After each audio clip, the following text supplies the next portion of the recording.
stream. We are live, I believe. I hope, at least. How about the camera angle? Yeah, doesn't matter. Really doesn't matter. Okay, so we are... Come on! Windows, don't take all the windows out. So, I'm going to put VLC on that side. I'm gonna close this one for now. And we are live. We're going to do some Godot game development today. Let me show you this. This is what I'm going to work on. And hey, Derby Pigeon. Hold on, I forgot to share the live again. Oh my. Okay, we're going to say hi to Twitter, everyone. We're going to share the link. Where's the link to the YouTube? This one. Okay, we're going to do this real quick. Share on Twitter and Facebook. I'll be live for a few moments, as much time as possible really, but we're going to be live to work on some Godot games. Sorry for the bumpy start. Let me check, where did I put... Yeah, just so you know, I'm sick right now. I'm still working, but I'm still a little sick, so I may be a bit... My mind can get a little cloudy on these days.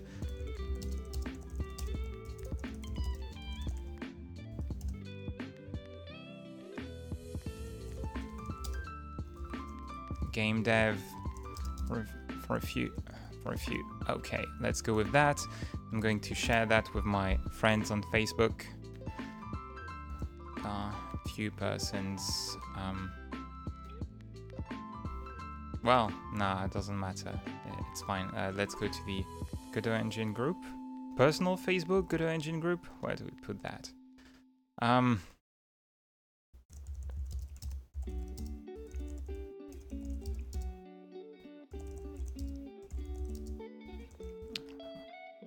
on. Godot Engine group.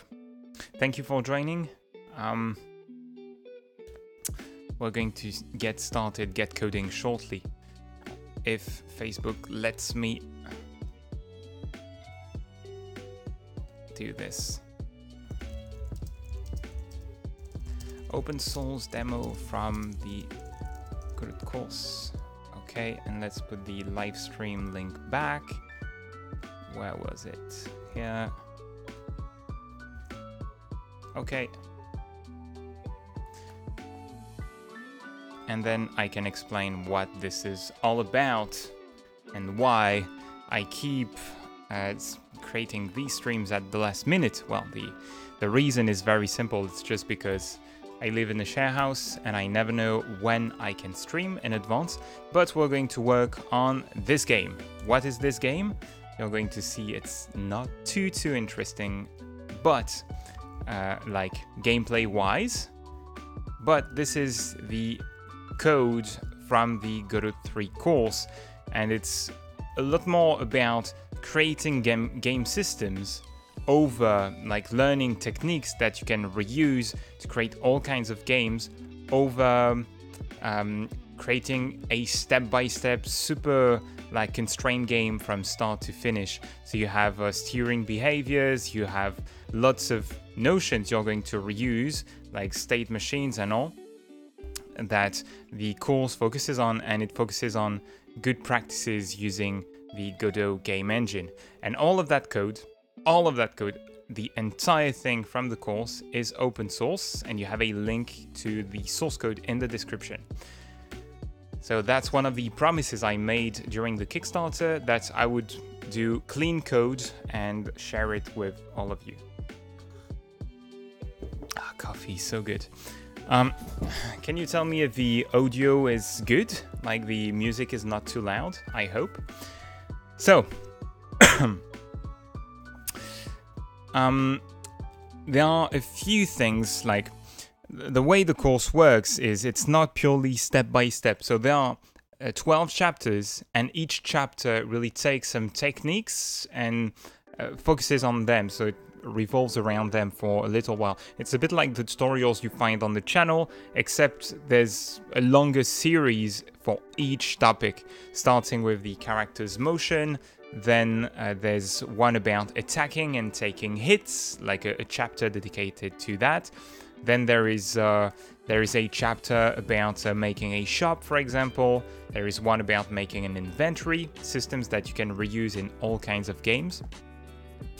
This is not a hey Will, nice to see you. Great work on the resources article, and I saw Will has been writing a super long tutorial about using GD native and C++, right? But not my area of expertise, so a little hard to review and prove. So the thing is, when you make a course and tutorials, you can prepare game systems that are very simple and often a little unrealistic and cover them step by step. And when you get in the context of a real project, you end up with things like these. For example, this is the main scene from the game, what you have in front of you, and there's nothing, right?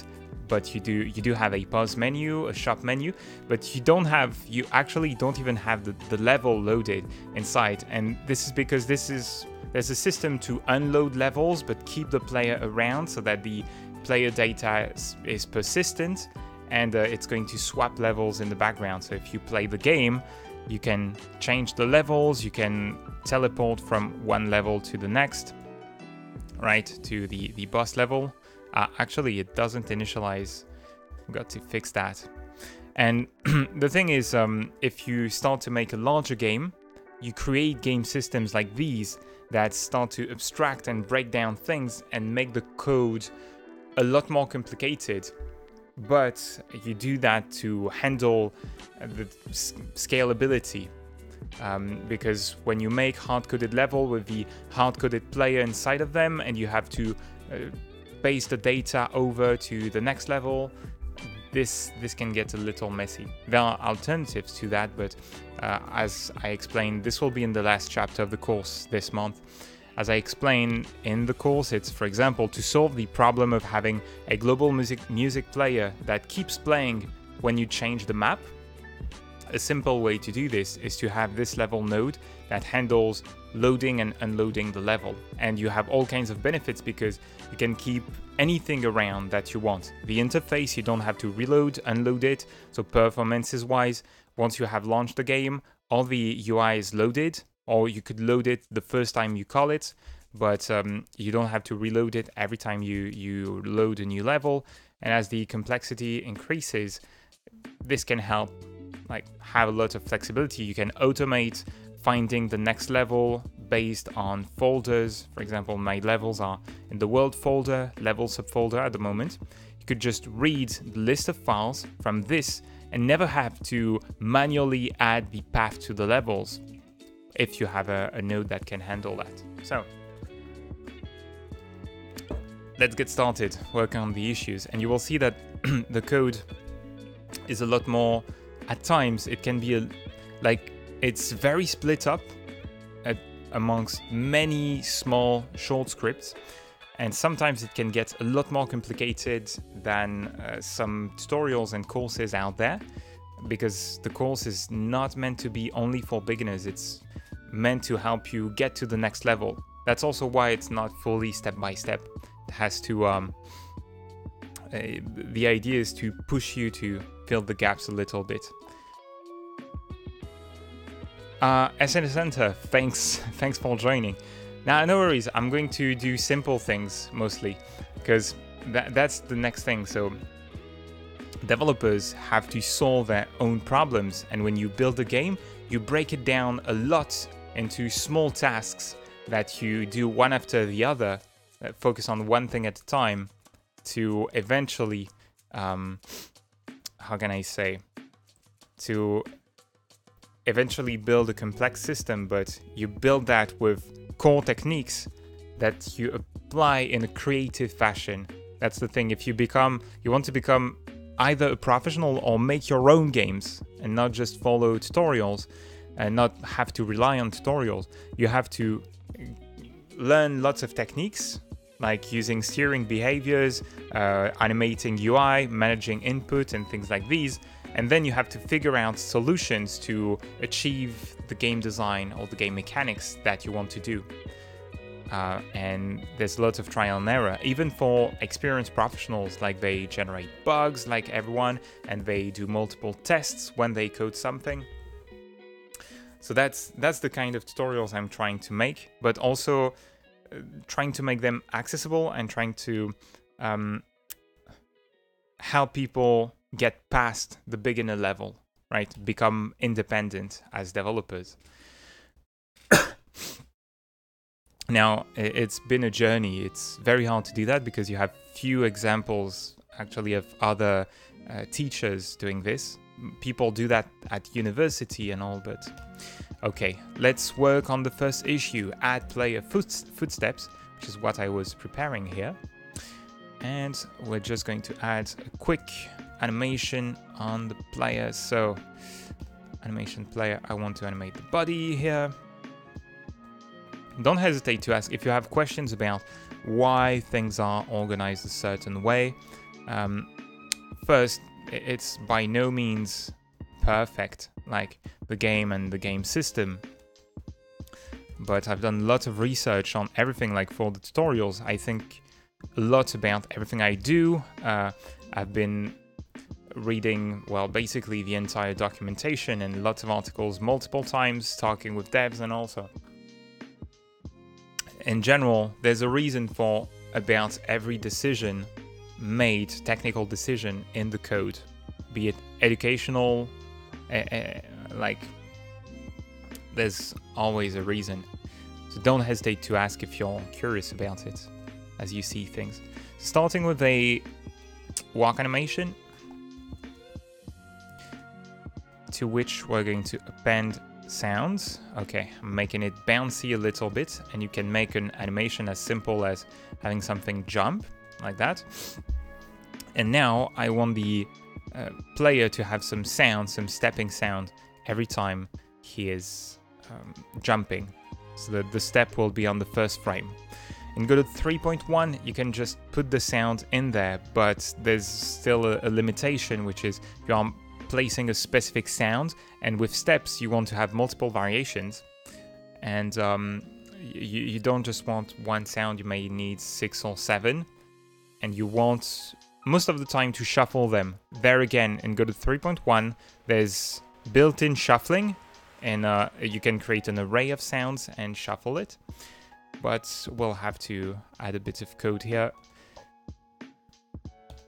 We can't do it the exact same way, so I'm going to call a function on the audio stream player, which I want to name differently. Let's call you step.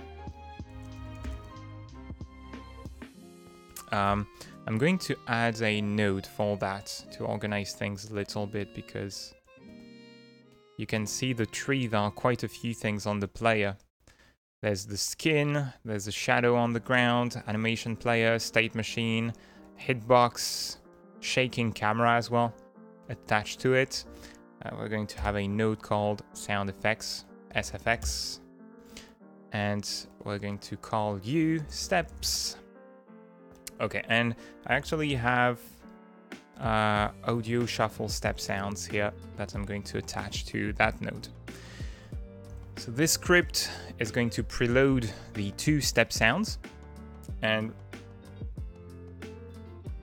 it's going to pick a random sound in the array, like it's going to assign it to the stream of the node, which is the audio sample that's going to play, and play it every time you call play random.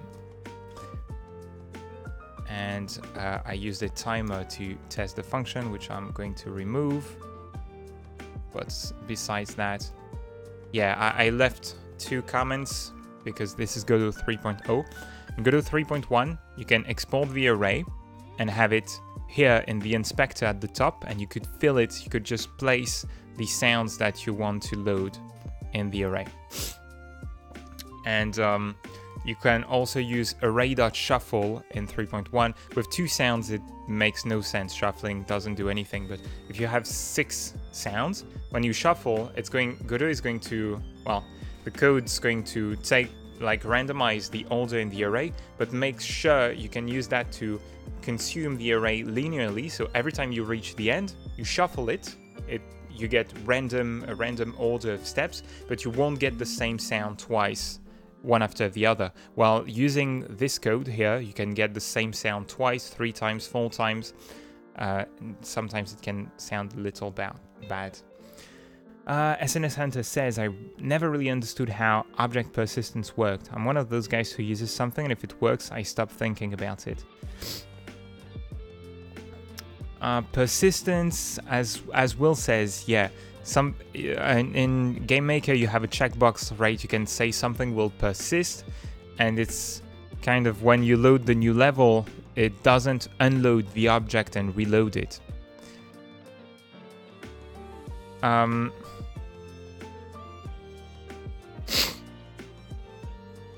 And as Will explains, in Godot, you have a tree of nodes. Nodes can be anything, so this could be a full game level. And you can take anything inside of that and keep it in memory, remove the rest, you load the new level, and you put it back.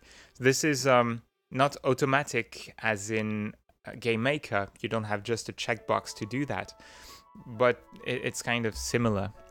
You can also copy data from one node to the other. There are a few options, actually.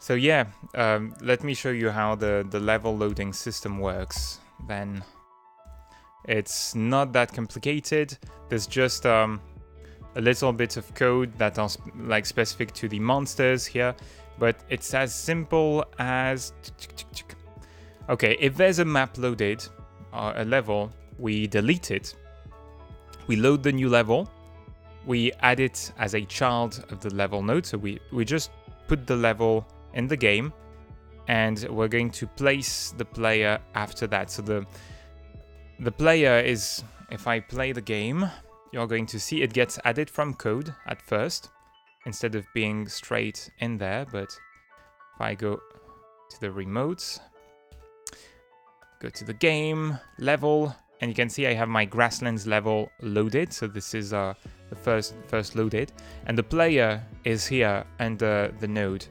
Now, if can I trigger change in level? Well, I guess it's going to be a little too fast, but if I go down here to the cave, the grasslands got replaced with the cave. So grasslands was queued free, it's been deleted if you want, and cave has been added, and player doesn't move. The only thing I do is I do have a function to reset the player. It's called, well, player.reset on the level script. Player.reset, and this one is on the player script. So let's go there, and reset is going to apply it's going to place the player on the spawning point, because I use spawning point in the level to give a starting point.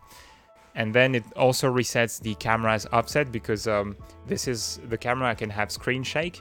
And if you were to, I don't know, take a hit and move to a new map, the camera could be in the middle of a screen shake, or could have a...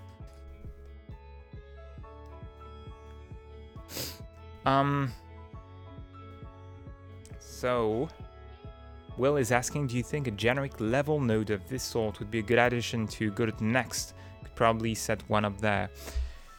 Yeah, there's lots of reusable nodes that you could add. Generic level loader, I think, yeah, definitely. I'm not sure. The thing is, I'm experimenting with the code I do, as well as, because there's no documentation, and there's no, you can look up other projects online, and a lot have mostly procedural code, and the larger games are not available, right?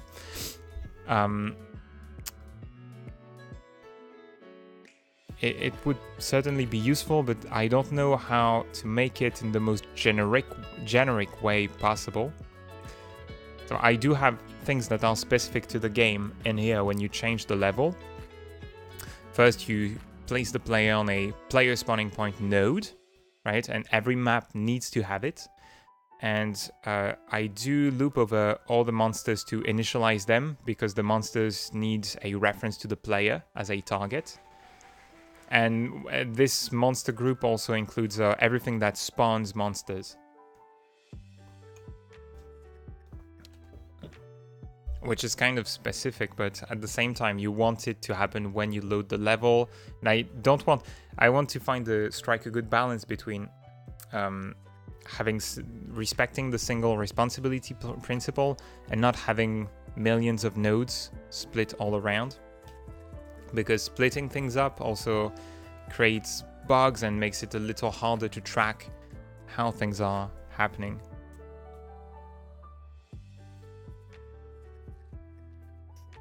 Yeah, you need something you can extend, definitely, but I'm just not sure about how you could best do it.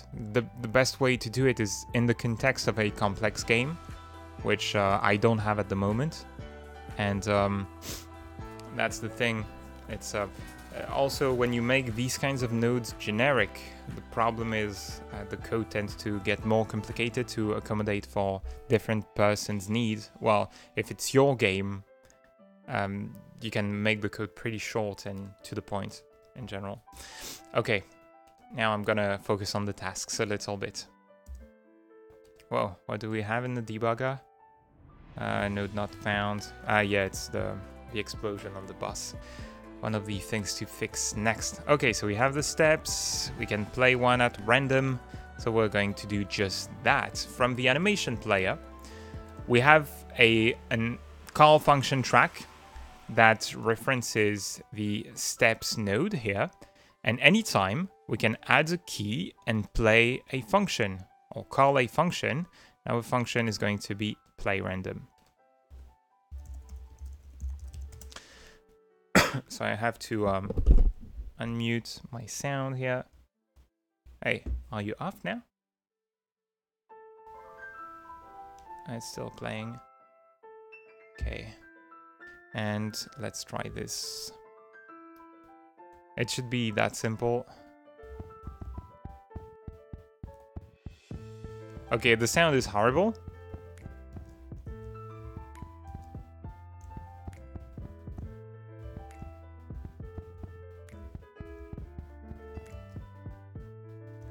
Why? Okay, so the animation doesn't change when you jump. Well, because the animations were broken, but you can see this works. Things like these, once you have the setup going in Godot, become really efficient. Now, the only thing is we've got to go to the jump in the state machine, go back to, yeah. I'm going to take my walk animation, duplicate it, remove the old idle. I lost the data for some reason. And create my idle animation from that. So let's remove that track. And nope, I just want to delete the key. I can't wait to get the new animation editor and to cover it, really. There's going to be tutorials. I feel like the volume, no, it's currently it's just the steps. The problem is the animation doesn't change when you enter jump, or rather when you exit the move animation. So because there weren't really animations playing until now, we're going to go back to idle here. Make sure that we reset the body's position, and that should be good.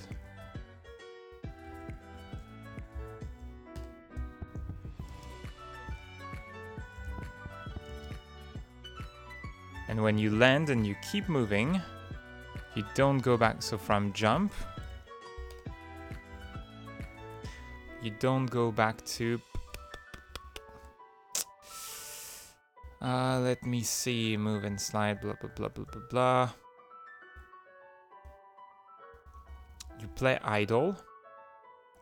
Finished, go back to the previous state.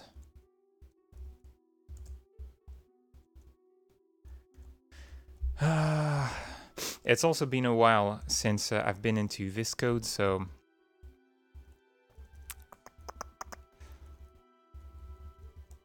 Okay, so it's gonna go back to the previous state here and on the state machine. Where do I handle that already?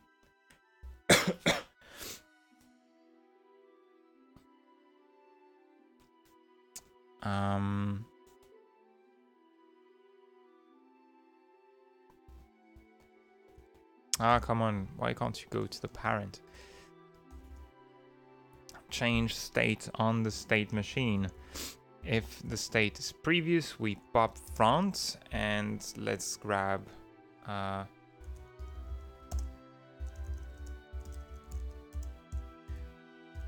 remove the debugging tools on the state machine when porting the player to this project. So okay, let's grab not SFX step sounds. And I'm going to lower the volume quite a bit first, so that it doesn't hurt you too bad. And yeah, let's just print that for now. We're going to print the state changes. Okay, so we go back to move. As expected, but it seems that the animation, normally the enter should play.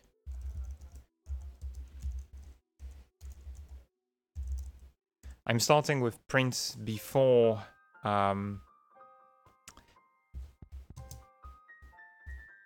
yeah, it doesn't re-enter. Okay, so when we go to the previous state, so that must be in my state machine code. Current state.exit. Whoa, wait. When did I remove? I removed that line? Okay. So, enter. If current state is not equal to previous. Yeah, because I restore the previous state. Why did I do that? Hold on. There's no reason to not re-enter the previous state.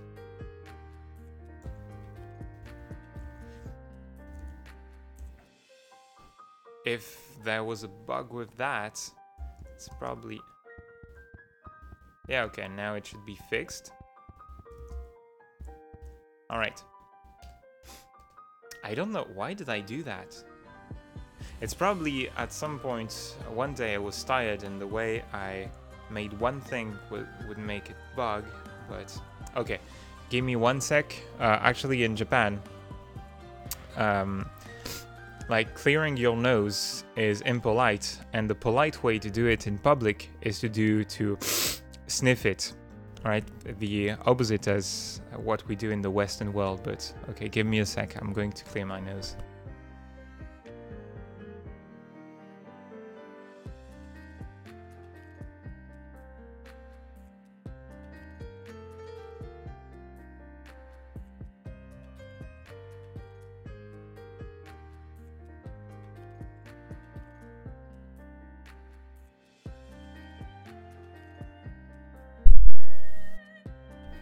Sorry, I pushed the wrong button. Maybe you had a steep sound in your ears. For a sec, I'm going to heat up the coffee as well.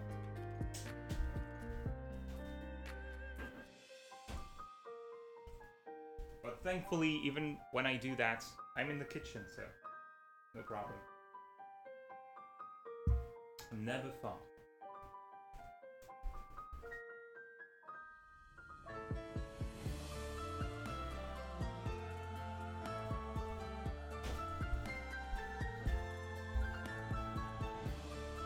And now my ears, I can't hear anything.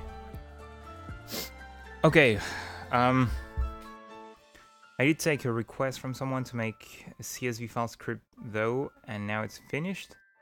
Procedurally generated on the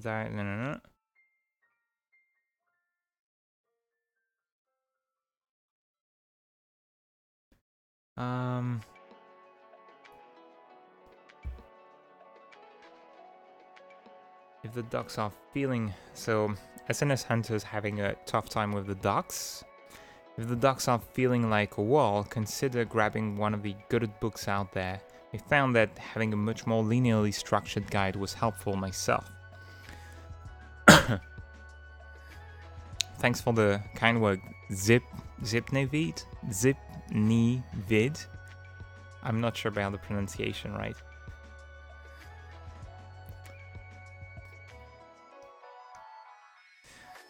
Documents aren't the most informative.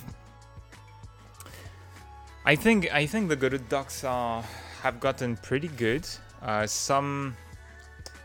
There's a lot of missing info, as you'd expect, but the thing is, people have gotten really used on the internet to following step-by-step tutorials. What I was briefly mentioning at the start, and this makes it so, for example, the thing you should spend the most time with, besides the manual, is the built-in help and just testing functions and reading code. As a developer, if you want to really understand and learn the fastest, you want to learn to think, to read, and to speak in code.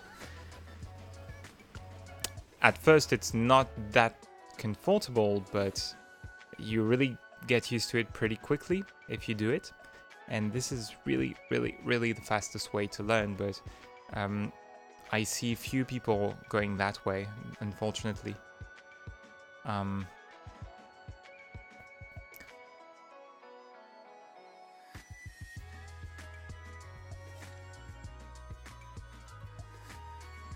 Yeah, so then there's the fact that, for one, GameMaker has been designed for programming beginners.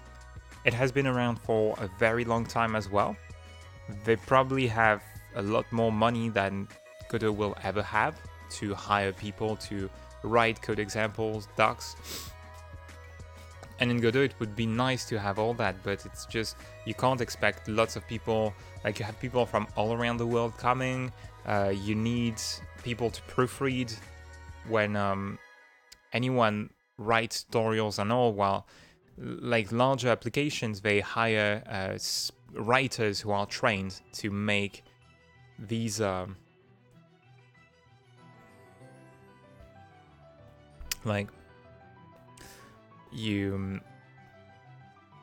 they can hire professionals to do that, and people who will just who are used to doing it, who've been doing it for years or more. And with the Godot manual, it's not possible. Plus, we are reliant on people contributing when they can. Now, it's getting better over time. I think that's the most important part. More contributors are joining. Obviously, the engine's development is going really fast, so it's hard to keep up. But like, it's really more over 1 year ago. It was really empty. And there was really lots of bad things, like the starting tutorial showed you terrible programming practices and all. Now with the next project, we're looking to, at GDQuest, we're looking to create free tutorial series with open source code examples and to help people get started with Godot.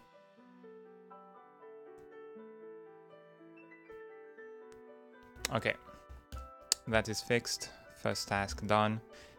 And I've really got to focus a little bit more on that, even though it's a live stream, so I'm also here to talk a bit with everyone. Hey, no, you go on the other screen, and you go to the left. Oh yeah.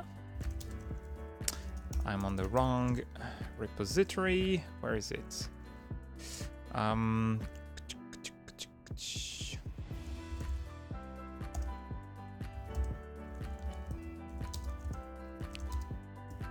Let's do it this way. We're going to zoom. Okay, I can't zoom like that. Do I have to do it? Control. Hey, you're a little too fast for me, my dear. Okay, should be good. All right, so We want to add player, state motion, state machine. Okay. Audio and utils. Hey. Sorry. Git add.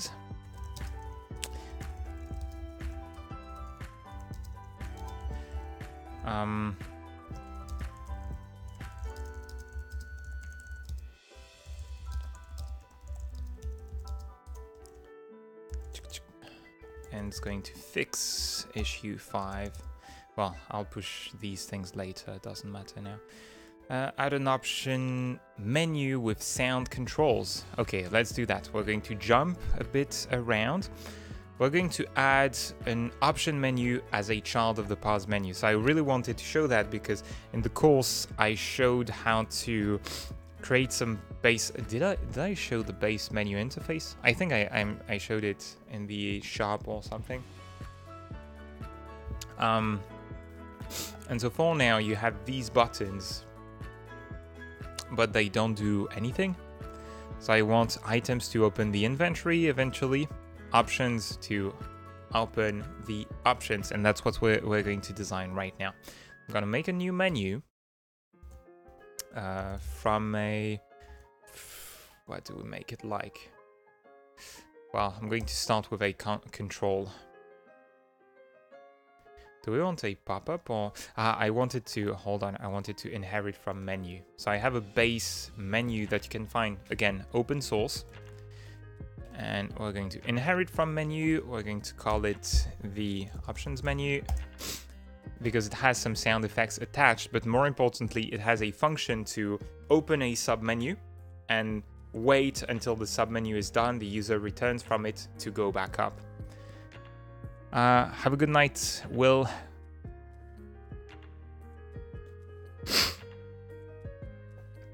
I think the Love2D manual is better than Godot. Yeah, but Love2D is a framework.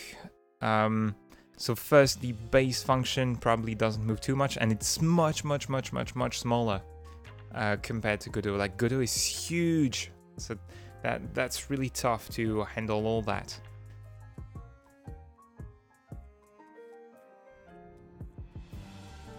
Yeah, you can make 2.5D games in Godot. You can put 3D objects over the 2D scene, no problem. It all works together.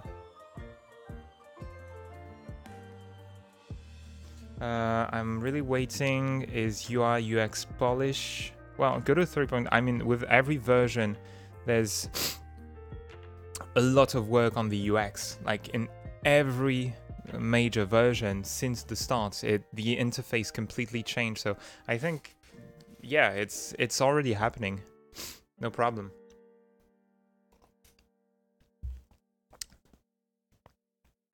Okay, sorry, I've got to clear my nose again.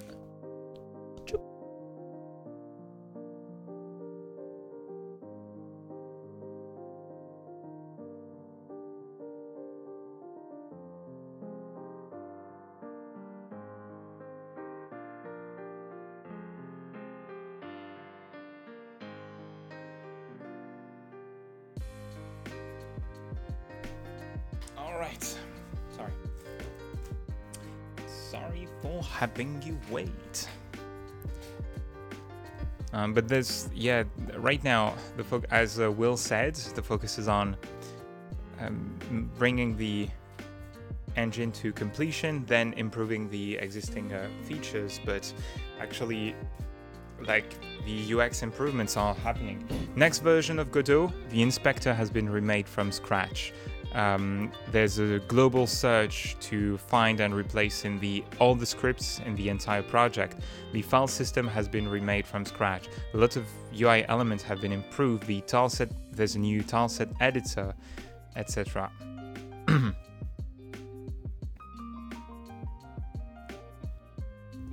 Next question is about X, what the character get when the fight done.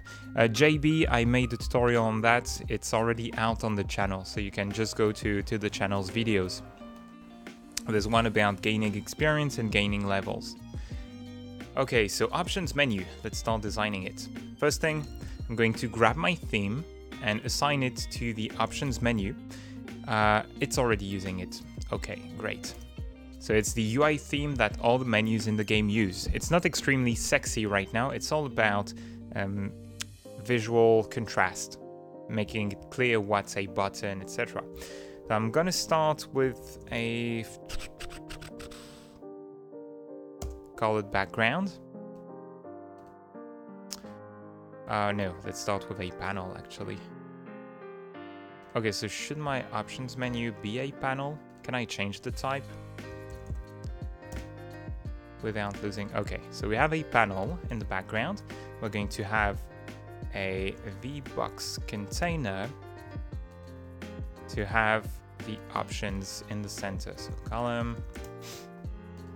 And for each of these, we're only going to have sound options for now. And my sound options, I want each of them to be a widget. That's going to be inside of a what? What do we do? Control node?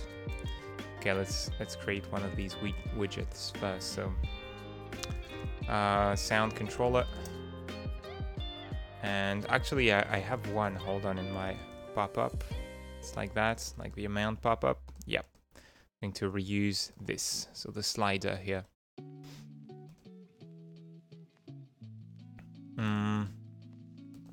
So here's one way to do it. Right click on the node, merge from scene, enter the scene path and grab my slider. So it's going to bring the content of the slider in there. All right. Now it's minimum size, the size is set. Okay, we're going to center you and zoom a little bit. There we go. And with this slider, I want a label on the left side. On the left side? Yeah, we're going to have a label as an option on the left side. So, label. Where are you? Here. Let's call it sound. Alright, center you horizontally, vertically. Well, no. Left align on the horizontal axis, but centered vertically so that it aligns with the slider here. And what next? Do we show the amount at the top? Well, I'm going to keep it like this right now, and I'll change the functionality in a short moment. Then I want horizontal box container to create a row. In general, I call them row, like that. I'm going to center you as well. And give you a given base size to start with. Place the label and slider in there. And make it so the slider is going to expand horizontally so that it takes as much space as possible, while the label is just going to take its space. And I do want you to fill vertically, just so that I get a sense for how much space, how big the widget is. All right. Hey Raphael, thanks for joining. All right, when it comes to the slider, we have our base icon here. Now let me check. I don't remember where I set that. I think it's in the theme, right? It should be in the UI theme.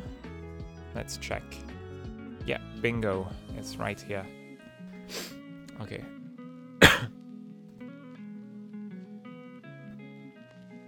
Yeah, so actually I think in the inventory, do I overwrite this?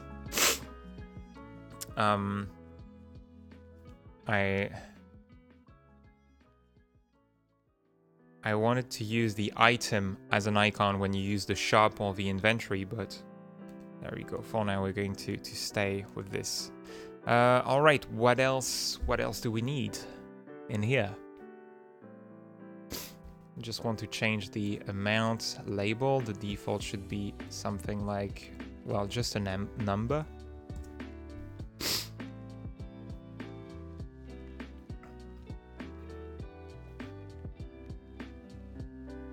Hail, I'm new to Godot. I'm liking it a lot, especially the docs. I wanted to know if there's any built-in documentation.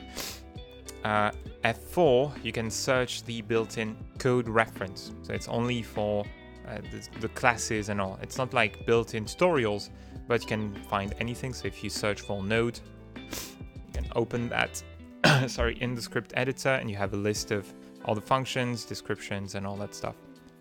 Often in the description you have a bit of context. It's like mini tutorials if you want. It explains how this class works. There you go. So yeah, let's just have something like that. All right, now I've got one problem with these. It's that the font is way too small.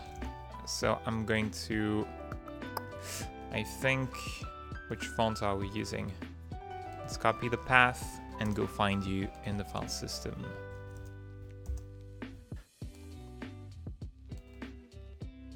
Okay, fonts and font. What's the difference? What did I do? Oh, I want to move everything to my fonts. Here, folder, remove this one.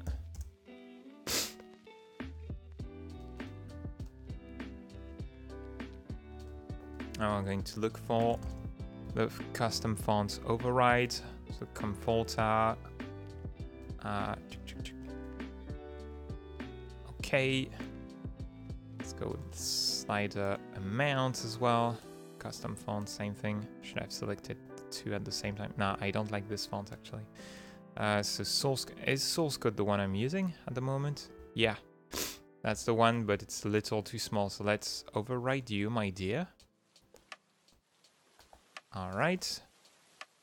This label is okay. Align left. This one should be aligned center. And bottom on the y-axis, I guess. And do we put a panel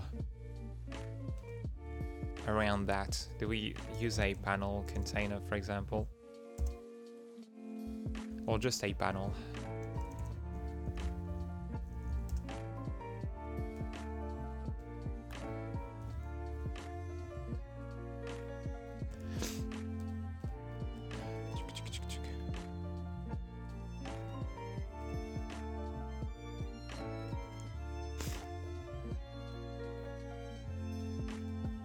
Okay, and I'm going to center you just so we have that separation with the background.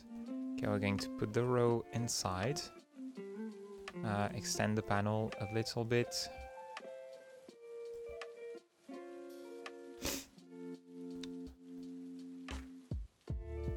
There we go, so it's not going to be the cleanest, but okay, I want the amount to be outside the slider.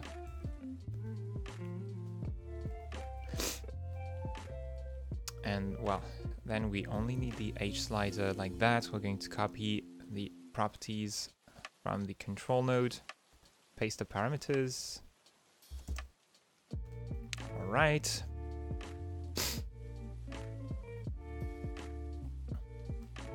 Sorry, I'm getting to the end of that. Well, I caught like a sore throat and cold mostly yesterday, and it's already ending, but I'm never sick for very long. But I'm still sick, and I'm double sick to, well, health-wise, but also sick in my mind to be working when I should be resting, really. Be right back.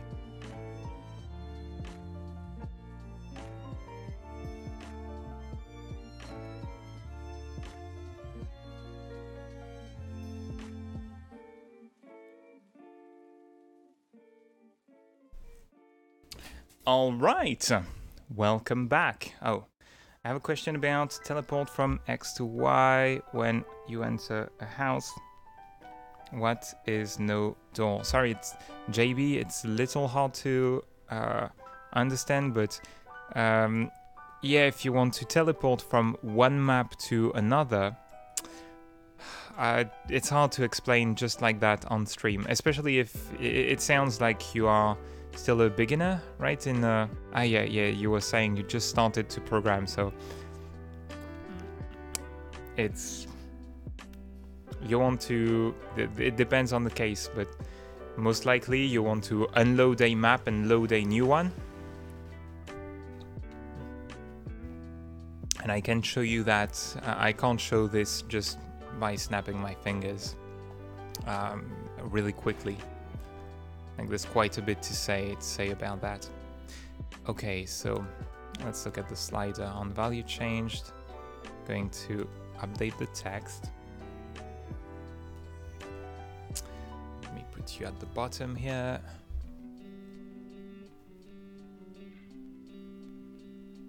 This one, is this a built-in script? Or, no, I think it's not built in, this one. Yeah. So this one I want to make you built in.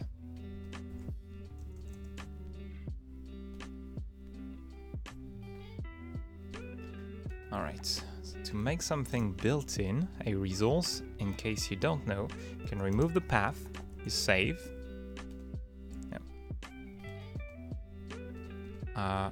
And I can go and make you local to the scene, and normally I have to save the scene, pause, options menu, and then this GDScript file is contained inside the scene, so I don't have an extra file in my file system about that.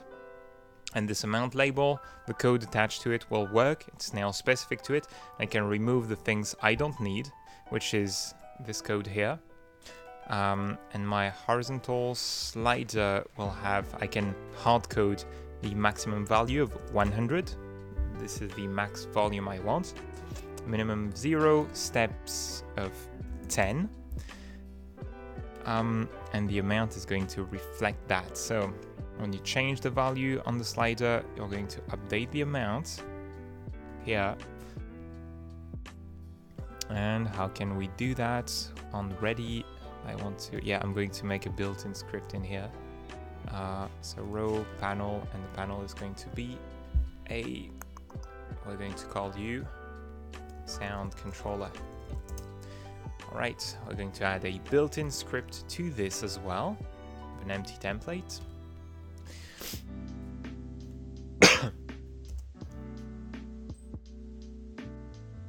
And on ready, we're going to set amount.text to hSlider value, and I need to convert that to a string. Come on, my nose is running a little too much. All right, this, however, I'm going to save as a scene in interface, menus.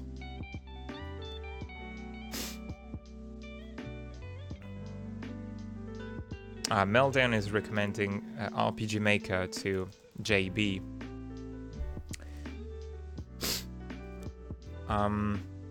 Yeah, it depends on your skill levels, what you want to do. If you just want to quickly make a game for fun, RPG Maker is a good tool to work with. Okay, give me a sec.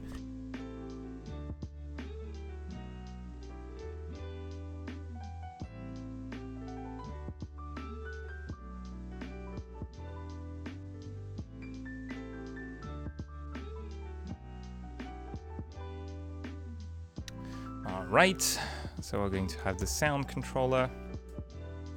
I put it in a widget, so it's fine.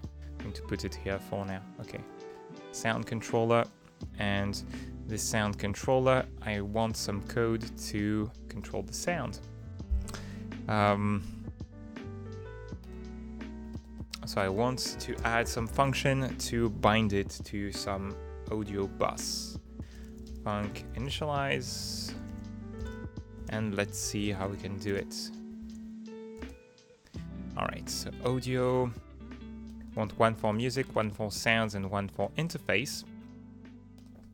And so audio bus layout.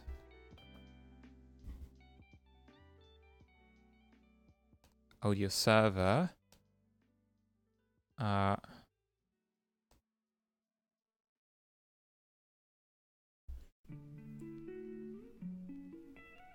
Okay, so we're going to use the bus's name. can we get just the buses?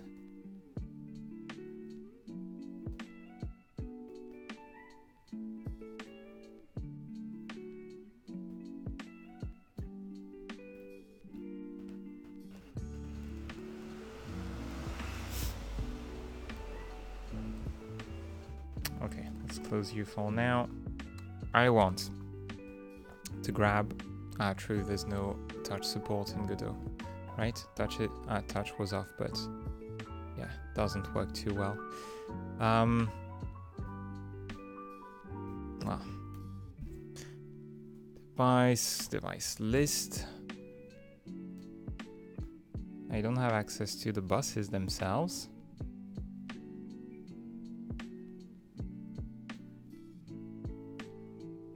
Okay, I have the bus count, and from that I can generate a list of indices. That's fine. Can I get the bus count? Yeah, it's the first one. So I can loop through the indices and just take master out. I can't get a bus by name though. I can set a bus's volume in dB. Move a bus.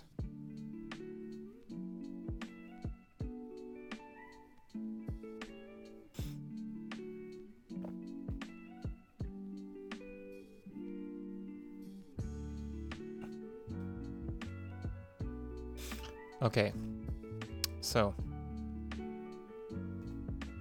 going to get the audio server and then, all right, let's get back to it. So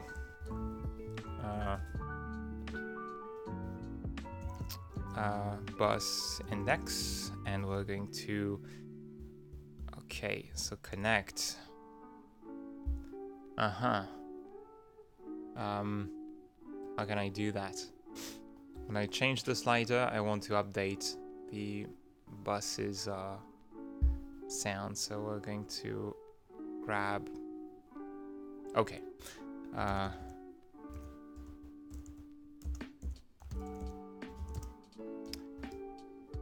change value changed. Okay, when the value of the H slider changes, I want to connect to self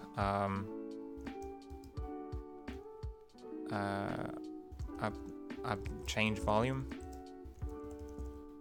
and we're going to bind the bus index to it. There we go. So we're going to add a new function called change volume that's going to work on bus index, and it's going to access the audio server dot bus volume dB. So set bus volume dB, and the problem is I have a value from 0 to 100, and the audio scale in Godot is from -80 to hold on, I can use log, right? Let me just see the log curve, how it works, because I rarely work with logarithms. Let's create a quick graph of that.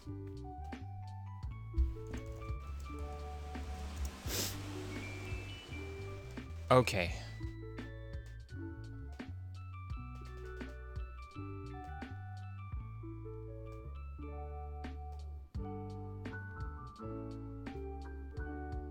Log 1 is 0. Log 100 is 2.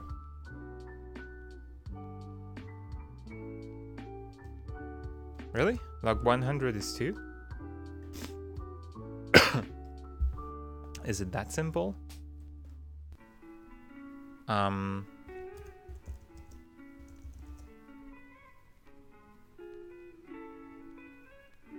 What? Why do I get completely... Okay, Godot, can you just print log 100 for me, please?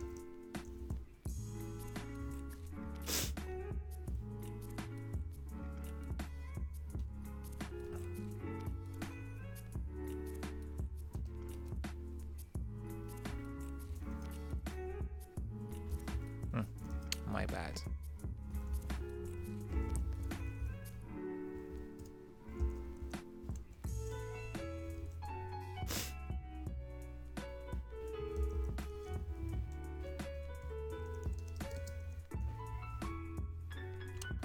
What's the script? Yeah. Okay, that's fine.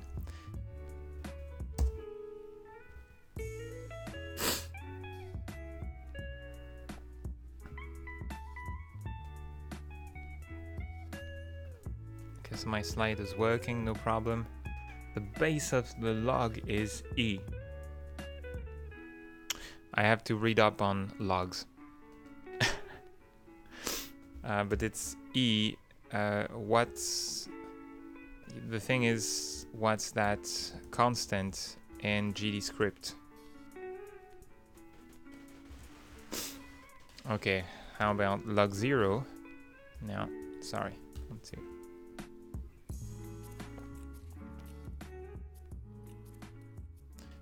Log 0 is undefined, and I guess I have to start at 1.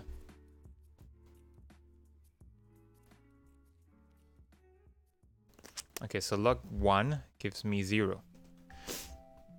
Alright, so we're going to use to set the volume in dB, we want to rescale. Like, we have a value from 0 to 100, and we want, when the user goes down to 10, do we want the sound to be... actually, I haven't done sound options in a very long time.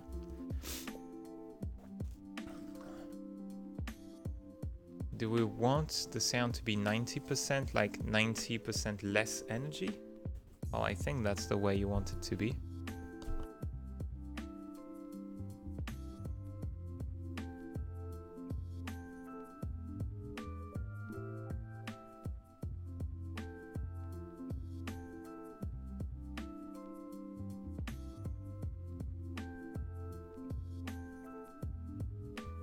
Okay, so from a range from 1 to 100, if we get the log of that value, we're going to get a value between 0 and 4 point something, so between 0 and E. And if we divide that by E, I guess that we get our scale in dB. Is it correct?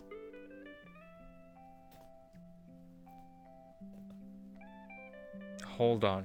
Can someone help me with that?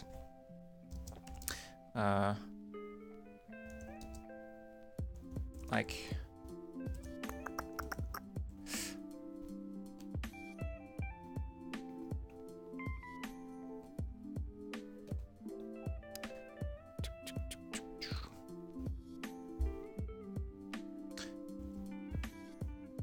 Let's see in the docs what they have about the audio level when you want to set them from code. Audio, it's probably not a lot of it, not a lot on it.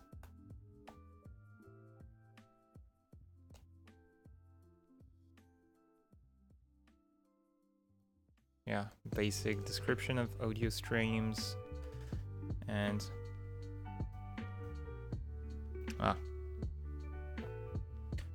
10 times the, okay, represents the ratio of sound power by using 10 times the base 10 logarithm of the ratio 10 times log 10 p/p0.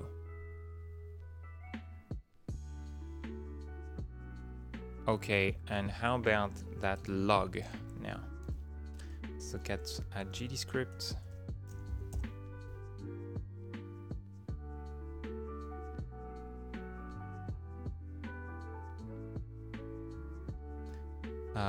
Let's look at the log function here.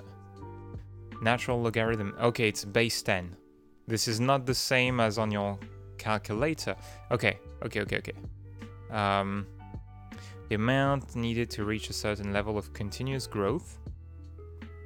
This is not the same as the calculator, which is a base 10 logarithm. Okay, so this one, does it mean that this one is base 10 or not? To calculate the dB level that I want, linear to dB. There you go. Okay, you have a function for that. Much simpler because the log we have in GDScript will not work for it. I see. So linear to dB. And then the only thing is from linear energy to decibels, but what's the range I'm looking for?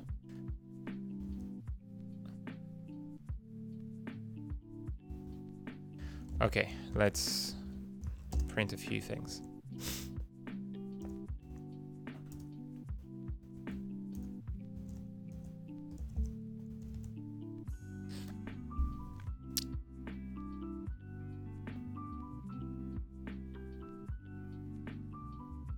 Hey.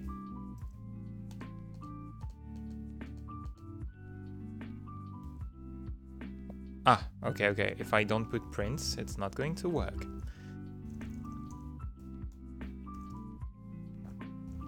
Let's try this.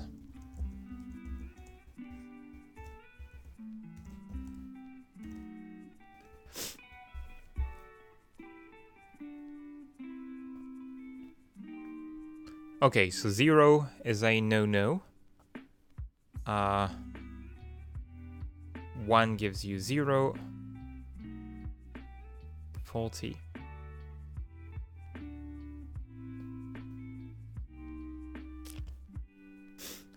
First, it gives me positive values. I don't know what the scale is or how it's supposed to work. Like, am I supposed to pass something like 10,000? I don't know. Or am I supposed to use these values as negatives? What's the... Hey.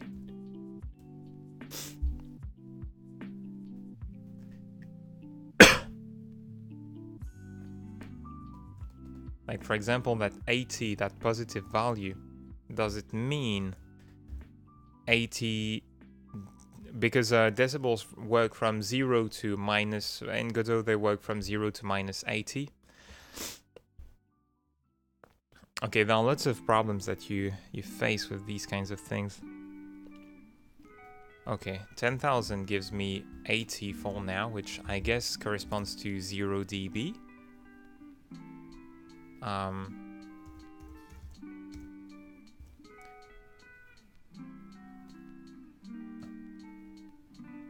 100 dB.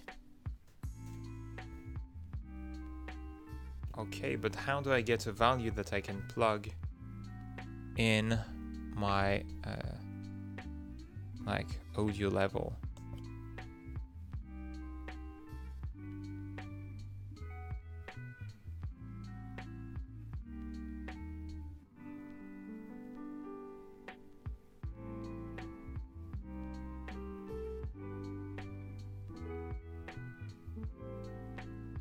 Okay, if it starts to take too much time, I will just finish the UI part of the task and add a new issue on GitHub and move on. So it's not too boring for you watching. But let's see. Square root, validate, log. Nearest PO2. Okay, I don't know what that would be. Let me see, what's the kind of... Yeah, see, it's a range. You go down from 0 dB to minus 80.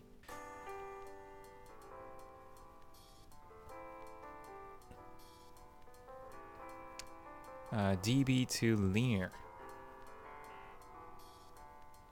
Converts from decibels to linear energy. Okay, but I guess that's just the complementary function, so let's see. dB to linear, and we're going to have to start at 0 dB, and if it gives me 1, it's fine, it's what I'd expect from this function, but it's not going to help. Yeah, exactly.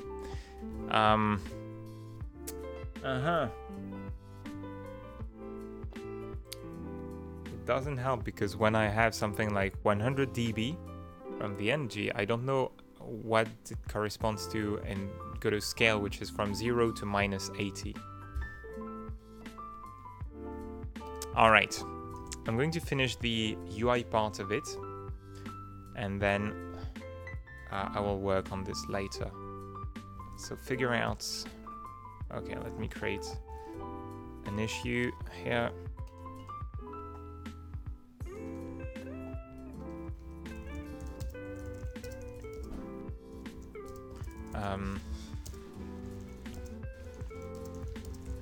And the settings from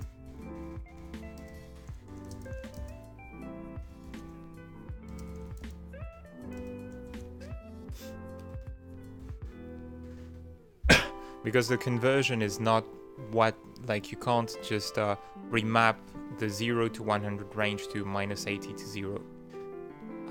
Okay, this will come later, but first we're going to add the UI options with the option to control the sound. So okay, so bus index, and the value is gonna be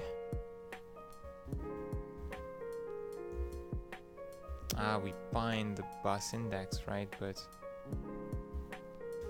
okay, I'm going to do that.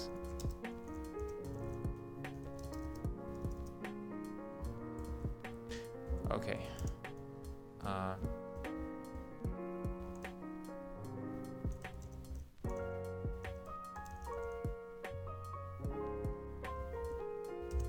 Okay, print log 100 divided by log 10. Actually, Hassan is giving a hand here. It gives us 2. This is the log's base, so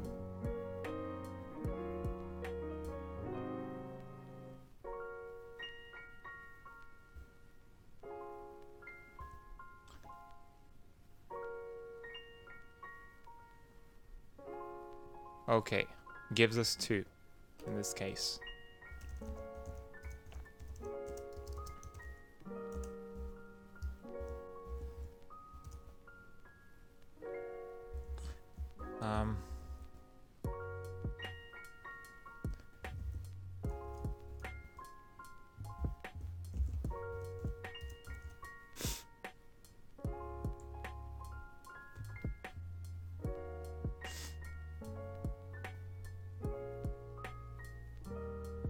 Ten is now the new base. I've got to read up on that, I think, afterwards.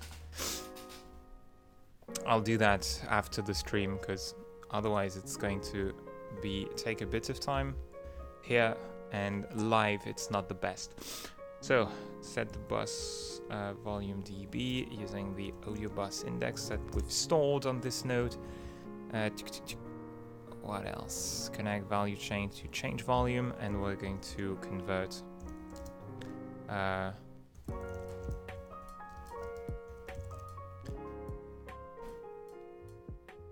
okay, it's a value from 0 to 100, so we're going to do just this, minus value times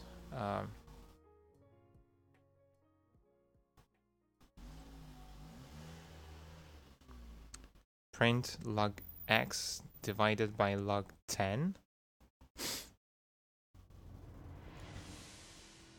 Okay, so if you divide a logarithm by log 10, like a natural logarithm by the natural log 10, it's going to change the logarithm's base.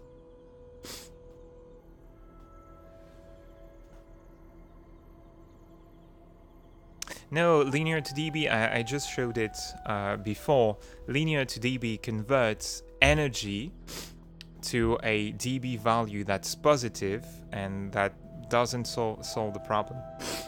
It doesn't work between the 0 to 1 range. If you put a value of 0, you get an error. If you put a value of 1, was it 1? It gives you 1, and it scales logarithmically and goes up to like if you put a value of 100,000, you get 100 dBs. But the volume, you have to set it negatively, going from 0 to -80, where -80 is no sound.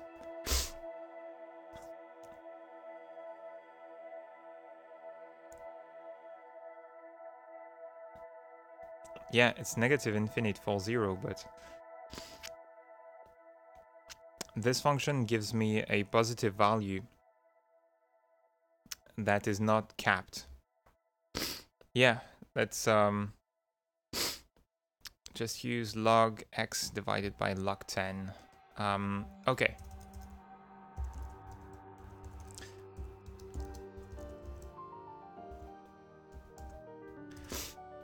Okay, let me just try that here. I'm going to do a few prints. Okay, print.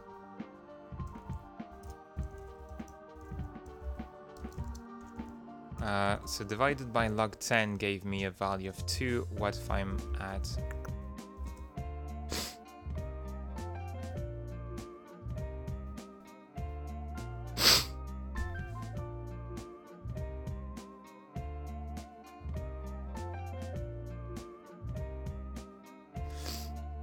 okay, so your... okay, it returns in the 0 to 1 range, so you can still... Okay, I get it. It's weird. Yeah, it's just undocumented in this case. So... yeah, I'm blowing my nose every 5 minutes, so... The thing is, as I said at the start of the stream, in Japan, blowing your nose is very impolite. And it's actually sniffing is the way to do it in public. Thanks for the help, by the way. So... yeah, minus infinite is what you want. Okay, so I rescale that from 0 to minus. Okay, thank you. Makes sense. So, linear to dB, value divided by 100. Now if it's minus infinite... okay, so 0 is going to be minus 80 times minus... let me see. 0 has to be minus 80, so I want 1.0 minus linear scale, linear to dB, times 80, or minus 80, hold on, to 1,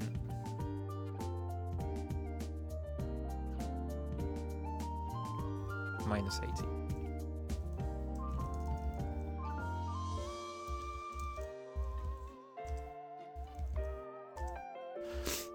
Is it what I'm looking for? Okay, let's just check. So if I do...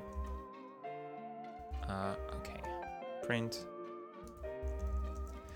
that, and I replace value of 100 in one case, and 50, and 0.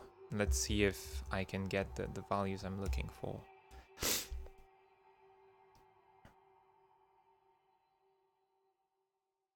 I messed up. Okay.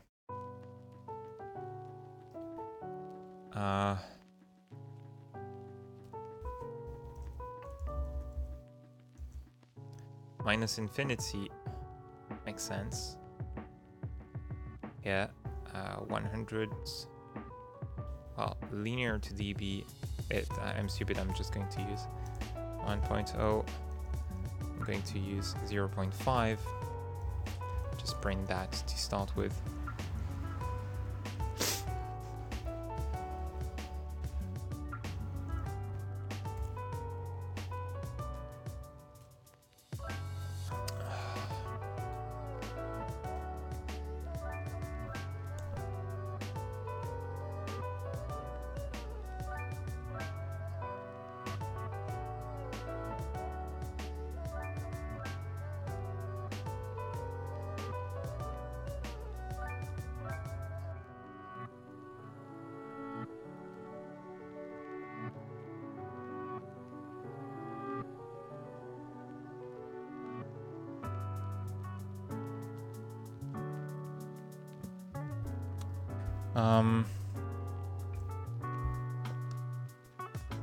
Nah. 1.0 gives me 0, and 0.5 gives me minus 6.02.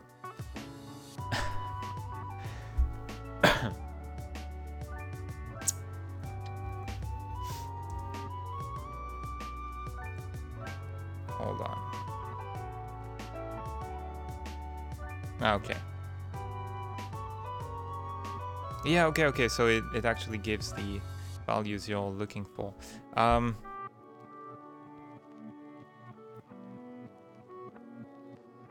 Minus infinity to 0, yeah, makes sense. Alright. Yeah, sorry. Got it. Just value divided by 100.0. And I'm going to clamp it then, I guess. And if the audio server accepts that value. So volume is going to be linear to dB, value divided by 100, and the maximum of that, and minus 80.0, which is the minimum value that Godot takes. Okay, got it. Thank you very much for the help. All right, and with that, we take a bus index, blah, blah, blah. It seems to be working. Okay, so I can go back to my options menu now. I'm going to have 3 sound controllers. Do I just expose the audio bus index, or do I generate these? I guess I want all 3 of them in the column, obviously. I want them to have a minimum vertical size as well as a minimum horizontal size. So let's say 400.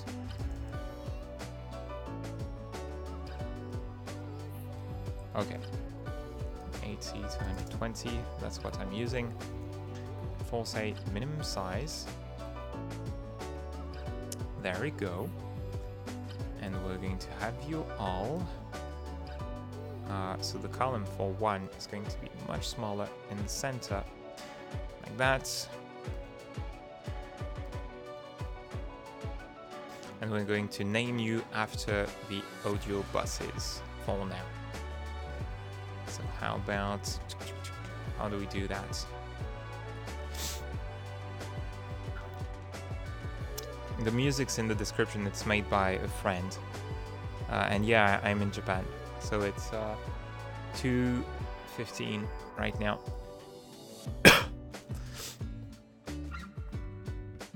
Oh, come on.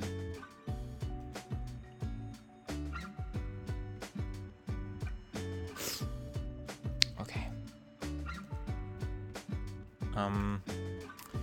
How can I do that? I'm going to pass in a audio bus name. Okay. Export string.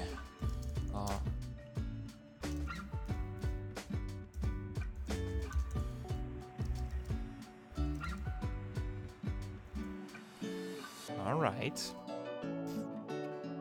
And so the bus index is going to be based on that. I'm going to do that in ready.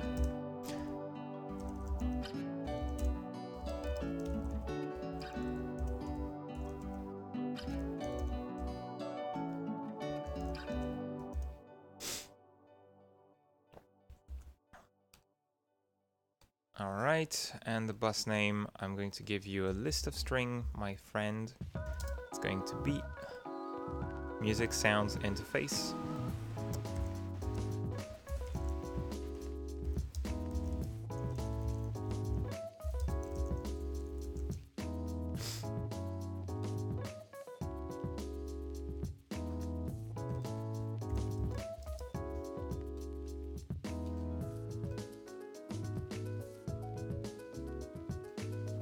So on ready, we're going to set the label text to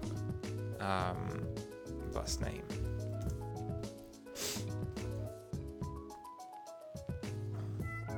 There we go.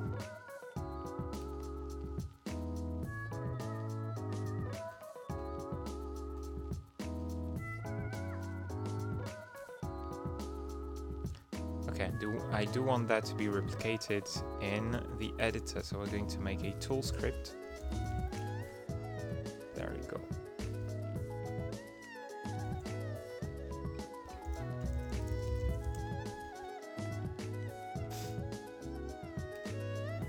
menu did not work. Why? Because the default is empty. There you go, music.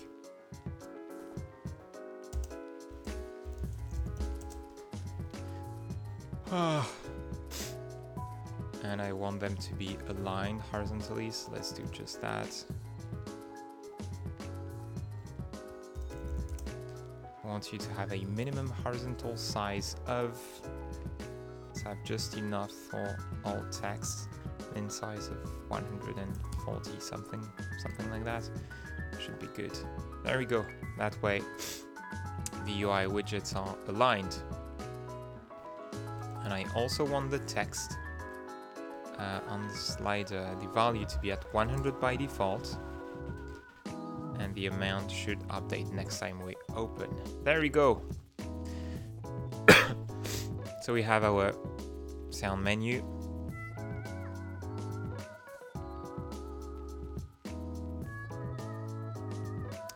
I wonder if it's working.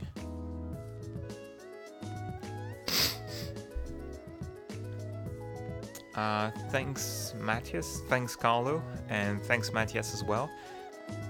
But actually now it should be working with linear to DB.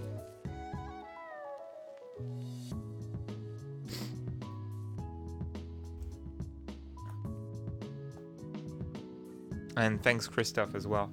Chris,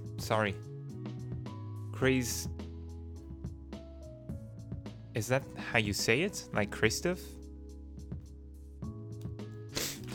Okay, I need some more tissues, sorry.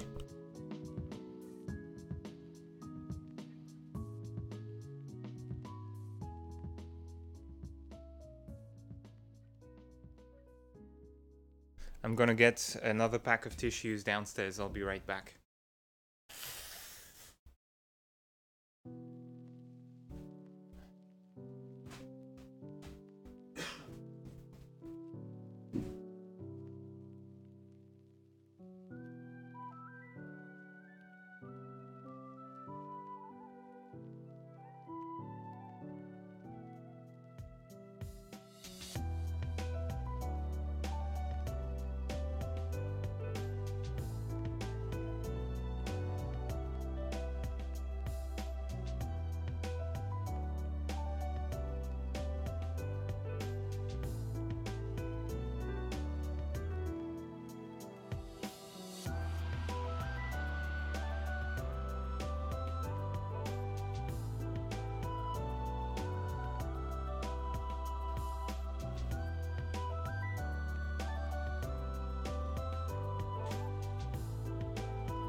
Okay, I'm back.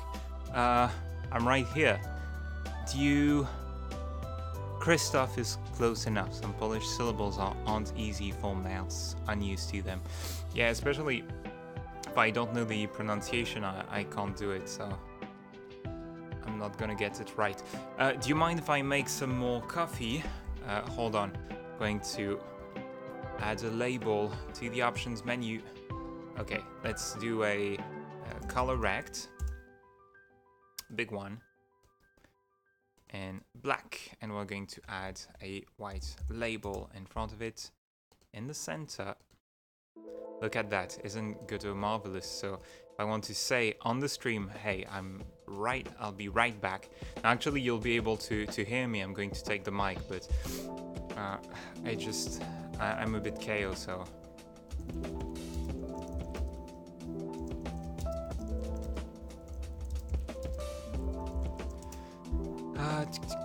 We're going to have you centered, and I want to input some big font.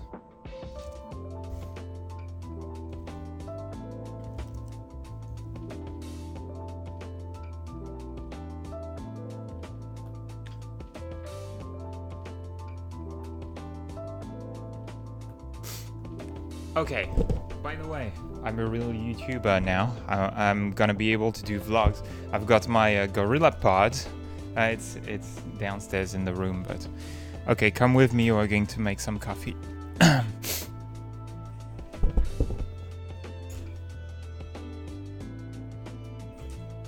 Normally, I try to be a little more professional, but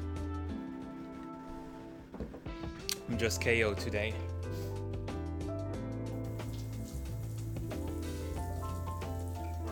Let me see on the screen if you have any questions.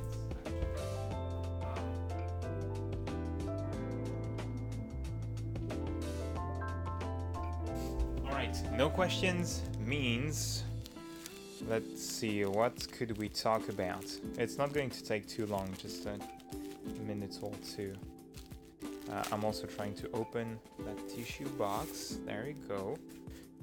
Tissues in Japan, or they call pocketto tissue or hankachi.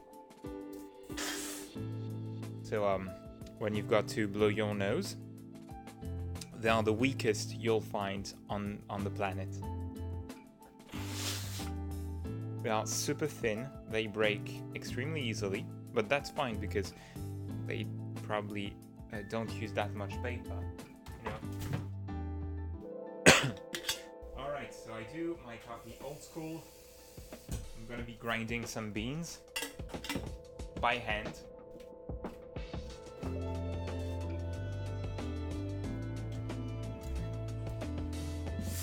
And yeah, what can we talk about?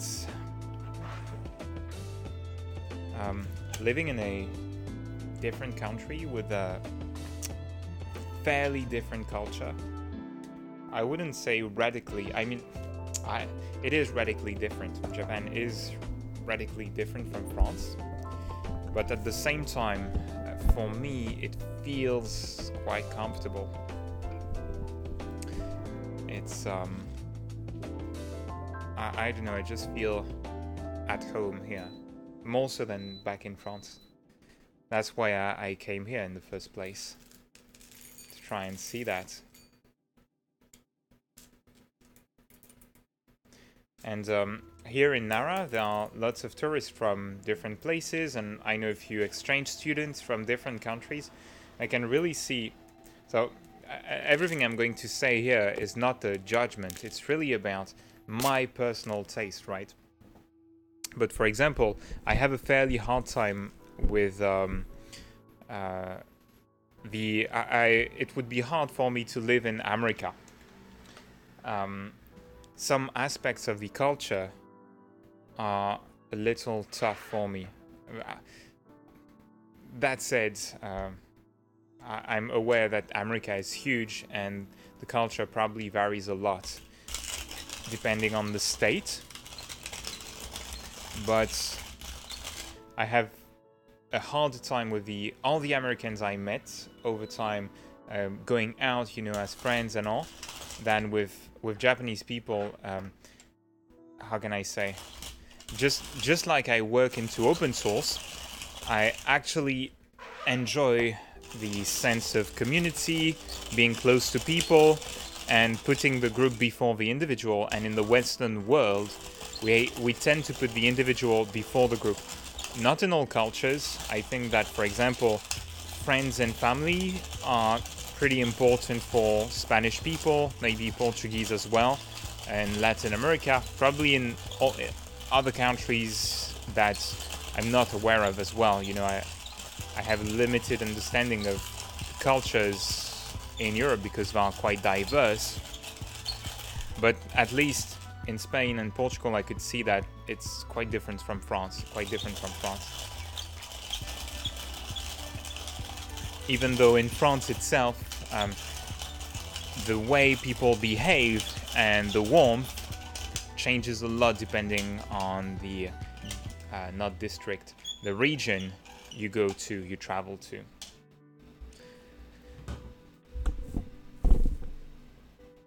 Okay. I grinded the coffee beans and now let's prep coffee. Is it boiling already? Or what is almost boiling? Yeah, sorry if you are writing comments at the moment. I'm not in front of the screen, so I can't read them, but coffee is almost ready to make. In the future, like a few years from now, I'll try to settle down, have a better setup. This year it's a bit wonky, but hopefully it doesn't take too much charm away, or it adds a little bit of charm to the streams and a little bit of personality as well, because the channel's been lacking some of that, I think. Like, I have a terrible sense of humor that you've been unable to suffer from, and this is really sad.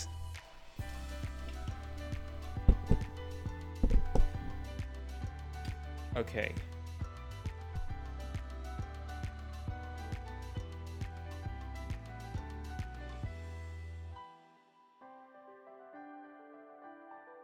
Yeah, SNS Hunter, go ahead. I'm reading now. JTVJ is saying, it's nice when everything around you is solely because of your own actions, pure independence. Well, being free, if you're talking about job, but also your ability to move to the place you want to and all, definitely has its perks. And it has its drawbacks, obviously. Like, it works best for me. I wouldn't say it's necessarily best for everyone, you know. You have to be able to go to bed force yourself to go to bed at the right time, be working consistently. Japan works for me right now, but every country has its, and every culture has its, how could I say, more pleasant sides, and it's brighter and its darker sides, as you'd expect. So in Japan, there's some of that as well.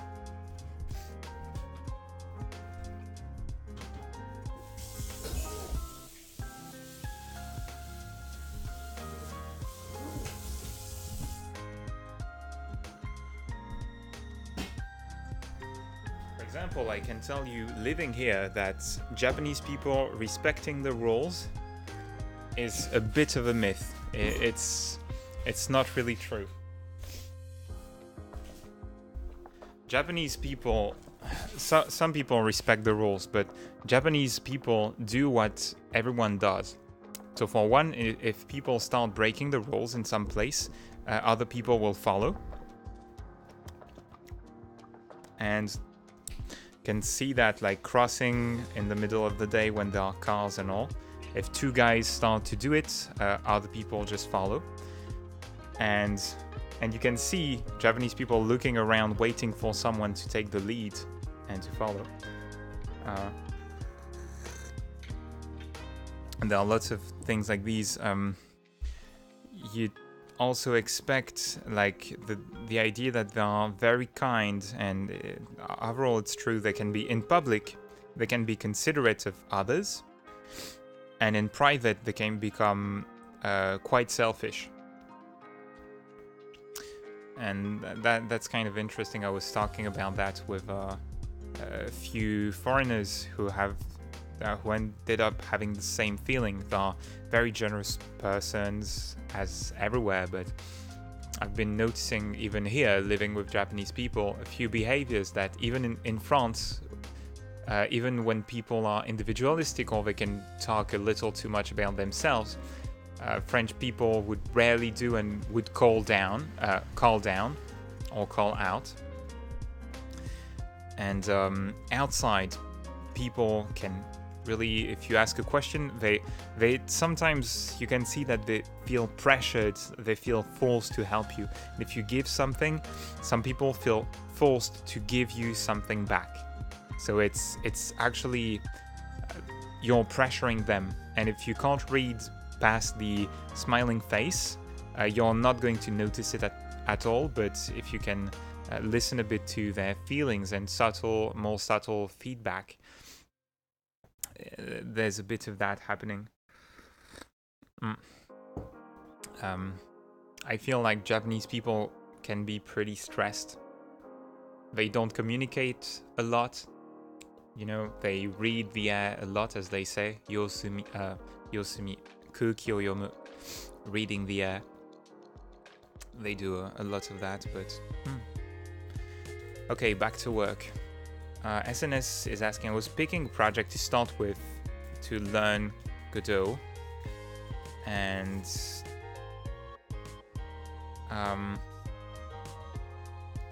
so my first project is a sort of Tamagotchi thing.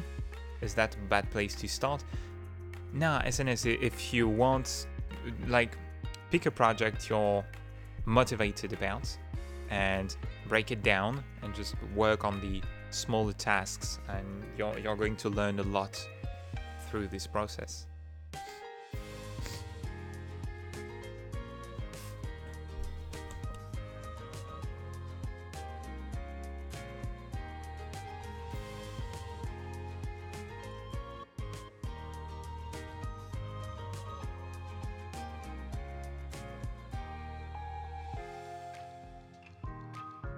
And to wrap it up with the Japanese, bye-bye JB.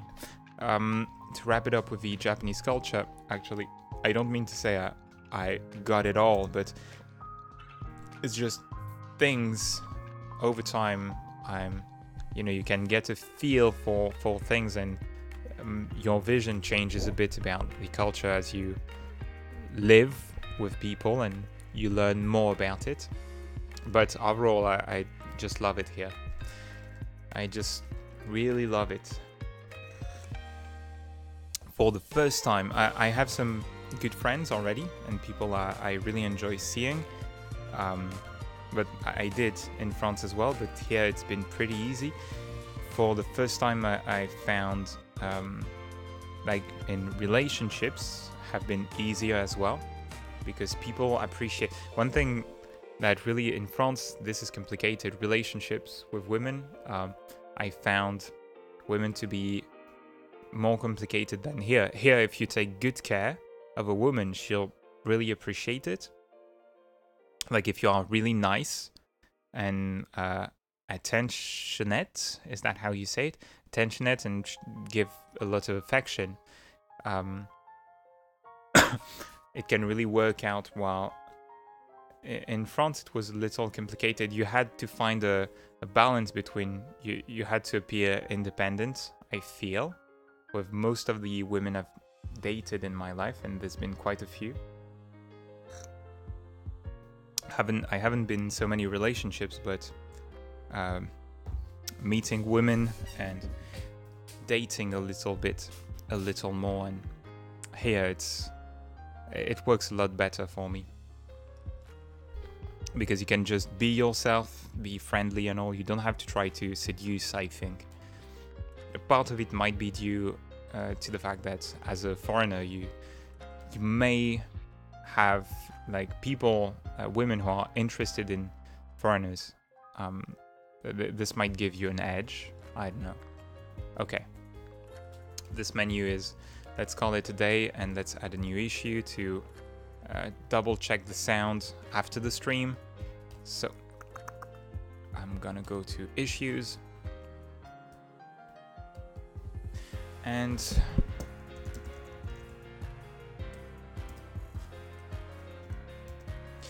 All right. What did we change?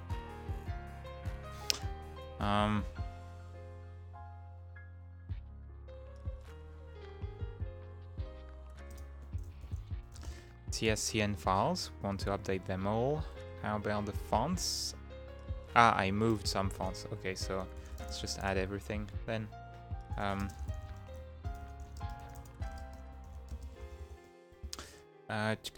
We want to close number 8. So we add options menu.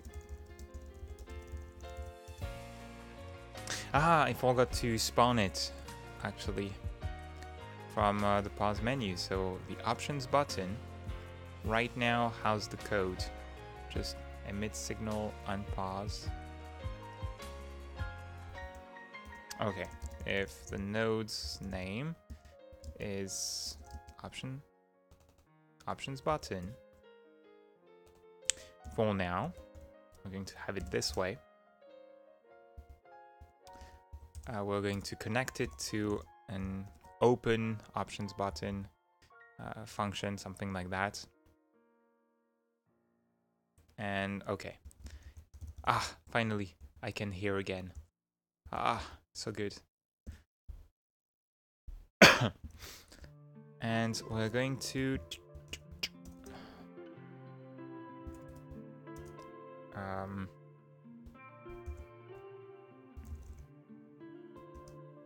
open submenu. Hold on, in menu.gd, I have an open submenu somewhere. And you have to tell which menu you want to open. And you wait for it to close. Okay. So open a submenu.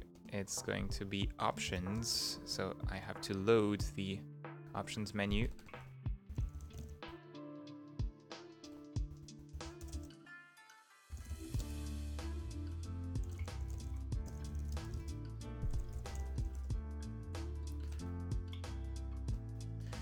There we go. We're going to preload the options menu and we're going to open our options menu. Yeah. There you go. Does it work with just that? Is it open by default? My pause menu. Yeah. So what's the matter? Because normally it creates an open submenu. Ah, how did I call it? Open submenu. Hey, do I have... Oh, I have Kikasto loaded actually. Hey, did I load it at startup? I didn't. I discovered that just now. What? Oh, it's fine. Okay, open submenu. Let's try this. And the way I show how to, like the way I code in the tutorials and the things I show. Okay, so all good. It opens the menu, and if we press escape, we close that submenu. You can see no errors because that's the menu system. So now it's in place. You can nest, like open different levels of submenus and go back, and every time it's going to stop input on the parent menu, open the submenu, wait for it to close, and then restore input. So that way it kind of works. Okay, my options menu, I want one last thing because it's a little nasty. So on the options menu, I want a new script. Do we make it built-in, this one? Nah, I want to have it. There we go. Options menu.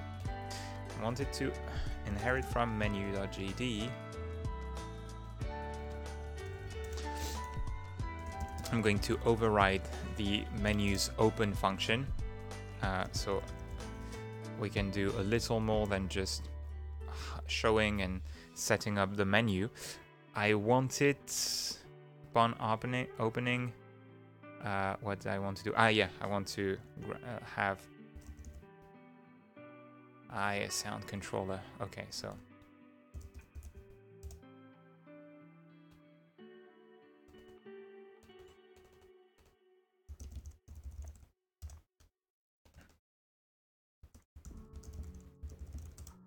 sound effects, and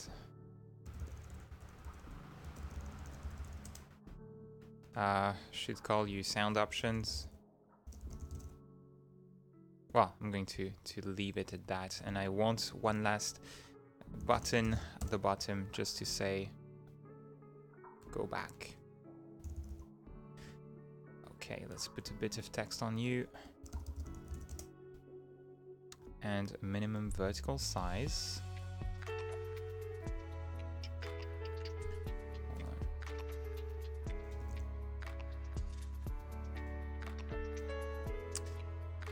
80 pixels.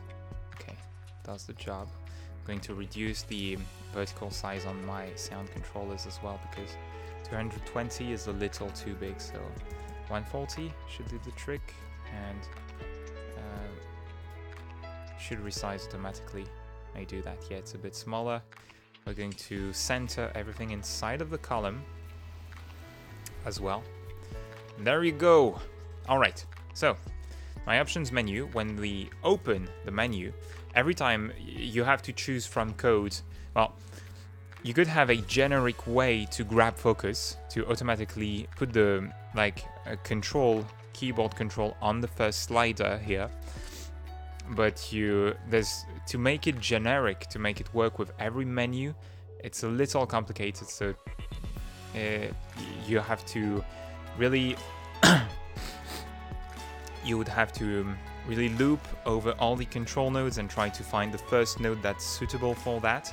Instead, just override the open function and get this node to grab focus. So in this case, we want to go to our music controller and the H slider .grab focus.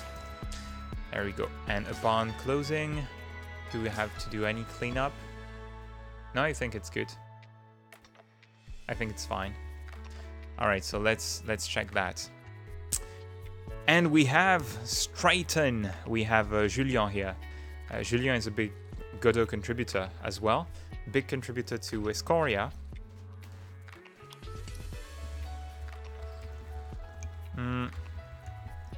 Okay, where is my keyboard right now?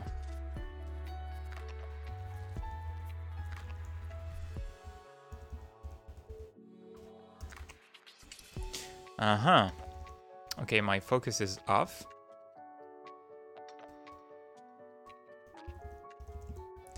My focus is not on the sliders, so something else is grabbing it. UI code, the best thing in the world. Now, to be fair, I find it... I heard a lot of devs saying it's boring and all that stuff. I find it interesting. There's lots of tricky problems in how you have nodes communicate together, and Godot's system is pretty nice as well. Okay, so let's just see. My slider should be grabbing focus on the music controller. And it's not. Why is that?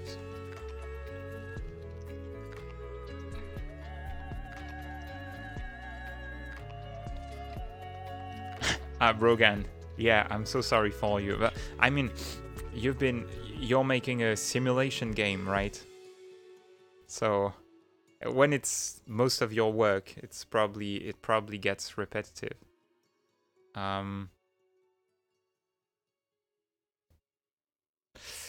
on.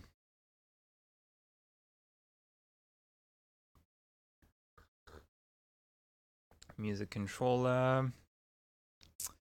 Why is that? Normally, if I just yeah, but I'm not going through open. You bet it's not going to work. But didn't I do it from the pause menu? The pause menu is the same, right? Yeah, you need to open it to grab focus. So, okay, let's go from the demo scene, main scene. And, come on. What did I do?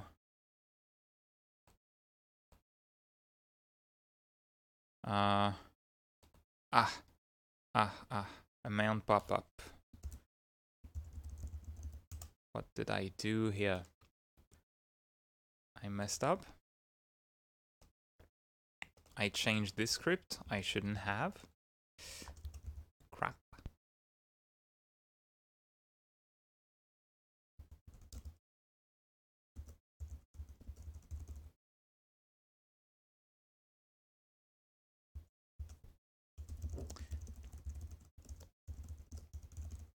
I think it should be something like that.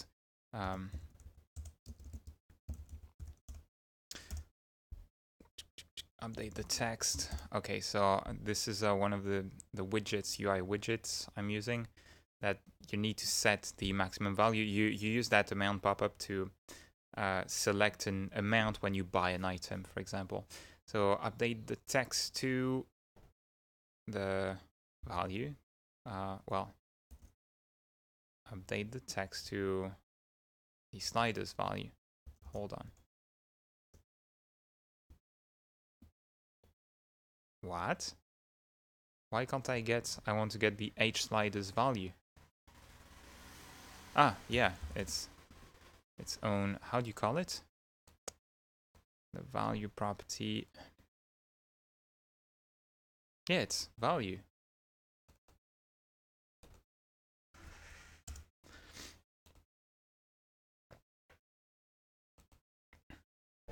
No, it's not this node. It's... What? Wait. Ah, it's the text. Okay.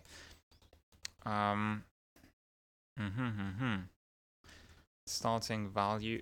Hold on. Am I setting it from here? Label it initialize value, max value. All right. I see. There we go. Should be fixed. SNS Hunter gonna hop off. Okay. Have a nice day. All right. Let's stop here. All right. All right. I want to do this and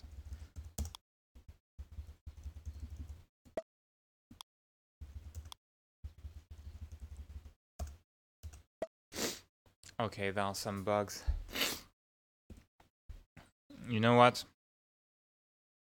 I'm just going to take a break on this one and come back to it with a fresh mind, because my mind is a little too cloudy right now.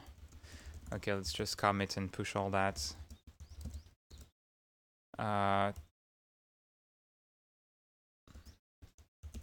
What did I... No. No. Git diff. Ah, okay, it's fine. Yeah,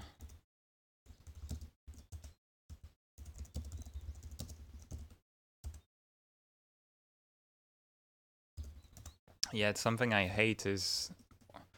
I have a lot of work to do, as usual, this month. I really want to finish the course now. But if you just get sick, you just you just, well, your productivity goes down, and if you, like, I still have work to do. It's a bit of a pain in the ass, so you create more bugs and all that stuff.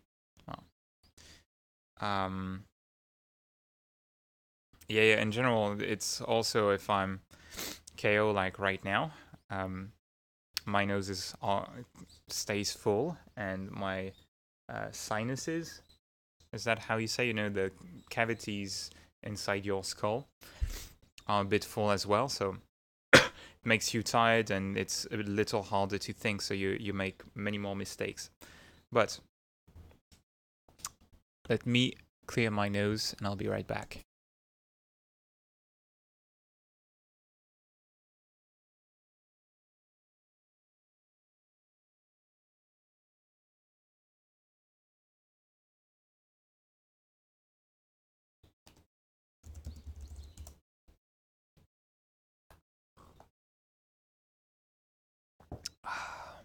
This coffee is good.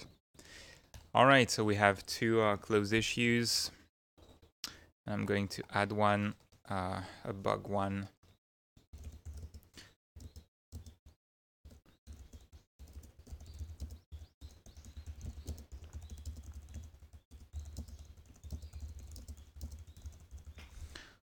So then fixing the small bugs that you add, or the things that you don't finish straight away, is not too much work in general. But normally I would fix them as I go, unless it requires switching tasks too much, but not on stream. All right, what can be interesting next? To do in Godot, fall state back, bump state back. Okay, these are pretty simple on the player. And we're going to have the lootable coins. So I guess next could be interesting to work on these.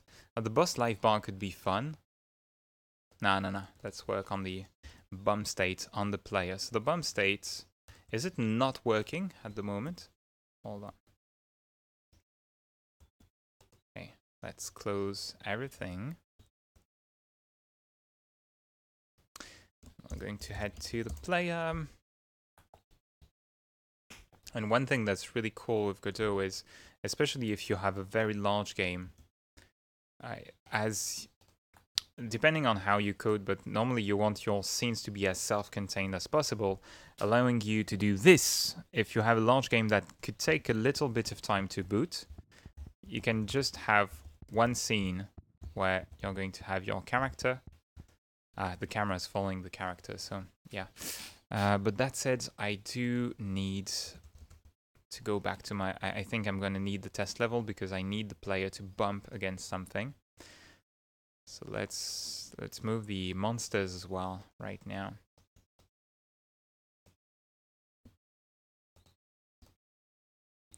Move you all away. And we're going to have a player spawn anywhere, really.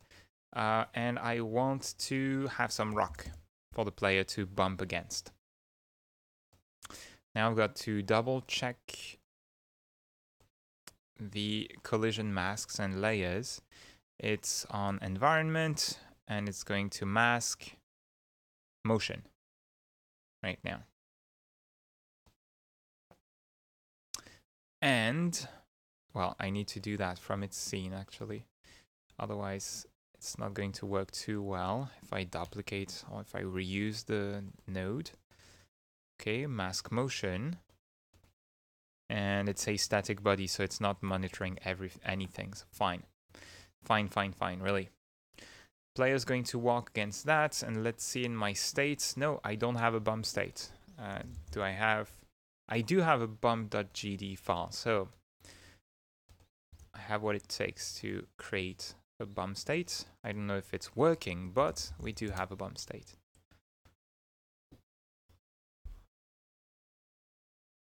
Okay, we don't have a bump animation.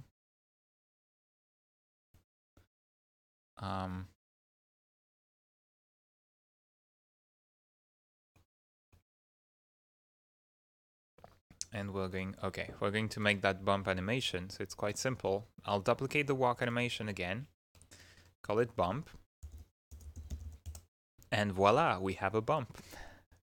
It's really all that is. No joke. Maybe make it so not looping. And I need you to fall back down. Let's duplicate the selection. Boom. And we're going to have you go higher up here. Let's select.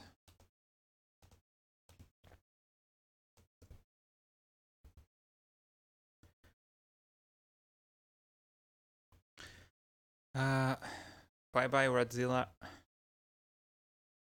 I don't know if you already have done so, but a good explanation of collision masks and groups would be nice. There's the explanation in the course, and for now there's lots of topics planned for like the channel as well. Yeah, it would be nice, but I think it's part of the things.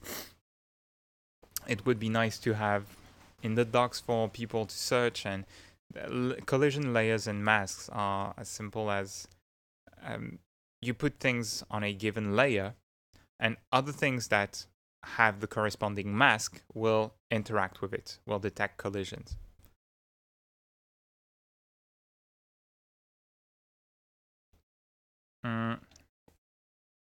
Yeah, so this project is fully open source, and the FSM code is already open source, and I made an official Godot demo from it, by the way.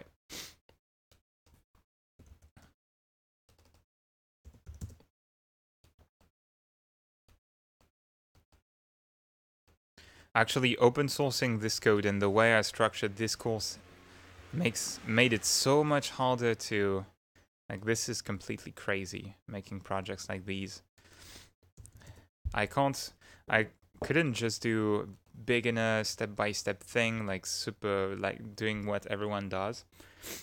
But actually, it's much harder to do things this way, trying to make self-contained modules. And on top of that, there are some people whose expectations is they just want step-by-step tutorials. A lot of beginners want that.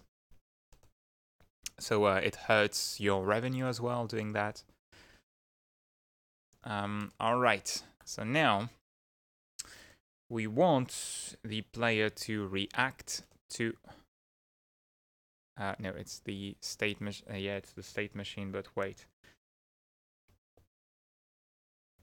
So the player is going to mask the environment and other motion elements. And when you hit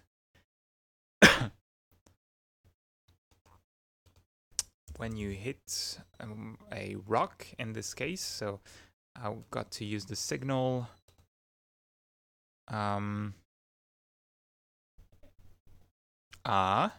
Wait, I don't have a signal when I hit something. Where's kinematic body 2D doesn't have signals? Wait. No, it doesn't. Okay, so I've got to move and collide here. Because I'm using move and slide all the time. So yeah, it happens when anyway, it's gonna happen only when I'm in the move state. I'm using move and collide.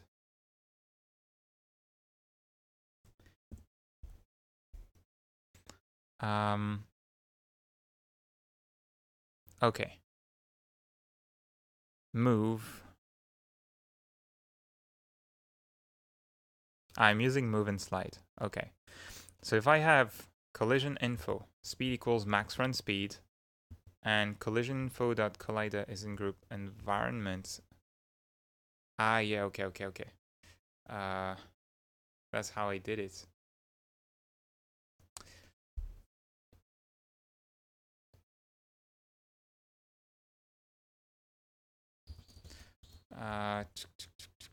Is in group. Let's see if I can check the collision layers. Well, collision info, I guess. What type of object? Okay, move and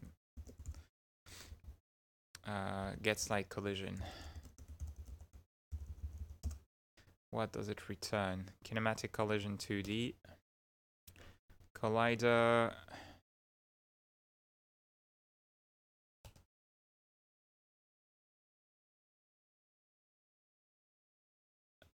Yeah, but it's not an object. It's the colliding body. So if it's a... Okay, so I can either return the shape or the body. So here I'm colliding against static body 2D. And it's a physics body 2D. I can get the layers. Get layers.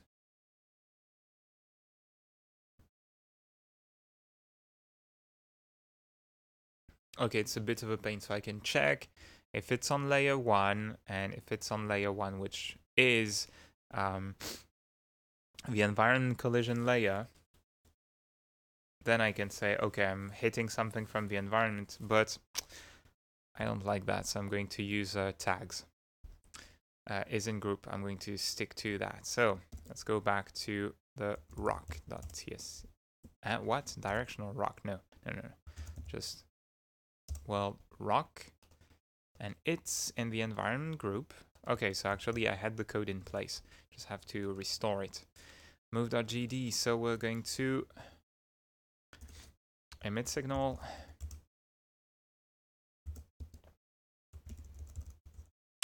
Finished, and we want to go to the bump state.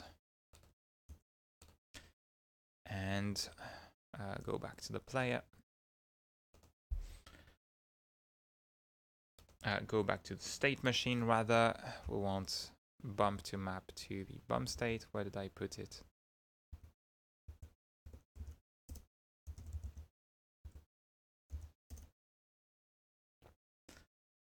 Okay, map to the bump state. Sorry, be right back.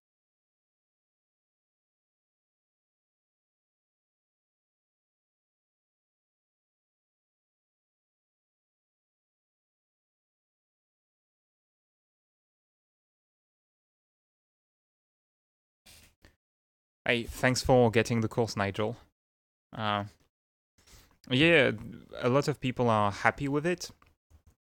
And I'm not doing it out of nowhere, right? I take people's feedback continuously. I've been talking with the backers from the start of the Kickstarter project, improving as I go. And people who have a little bit of experience, a lot of people really appreciated that the course is different.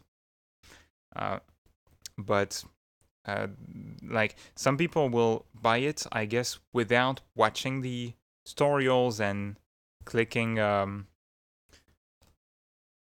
clicking the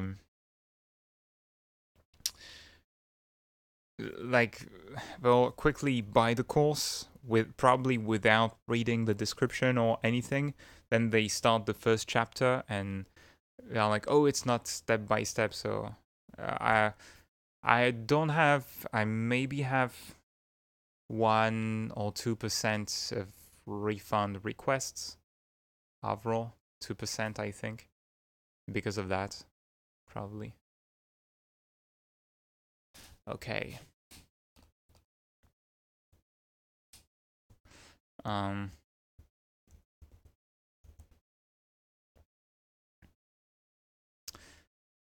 Is it enough? Now if we are here, I want to also have bump is going to have you go back to, should bump, now when you bump you go back to idle, I guess. Let's see.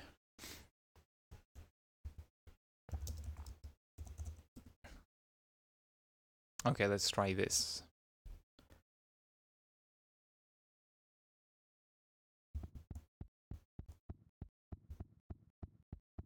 Hold on.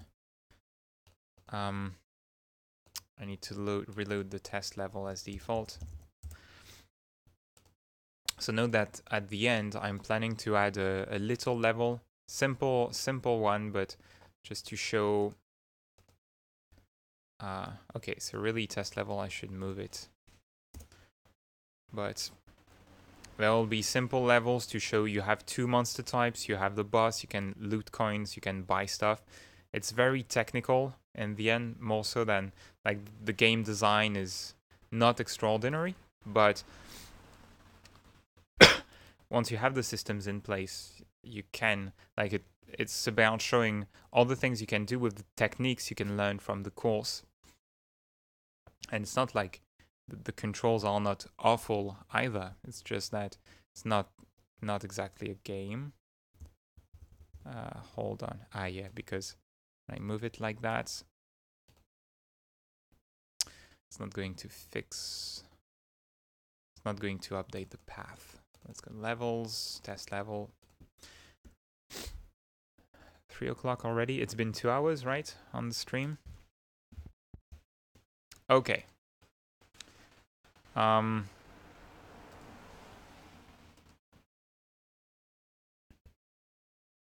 I don't know why I was doing that. I didn't even notice that weird line.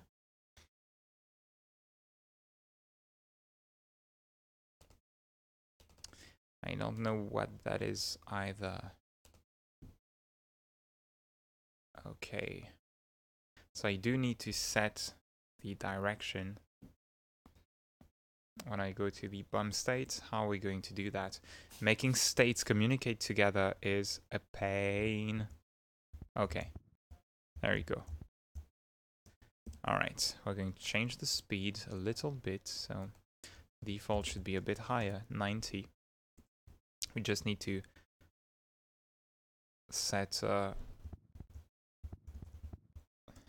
Okay, got to set the speed a little differently, and so the animation should be shorter and the speed much higher. So let's go with 120.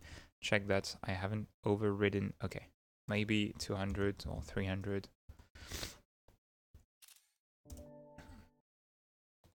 Quick game design tip: when you change a value, change it a lot. And design tip in general, true for graphic design, for art, for lots of things.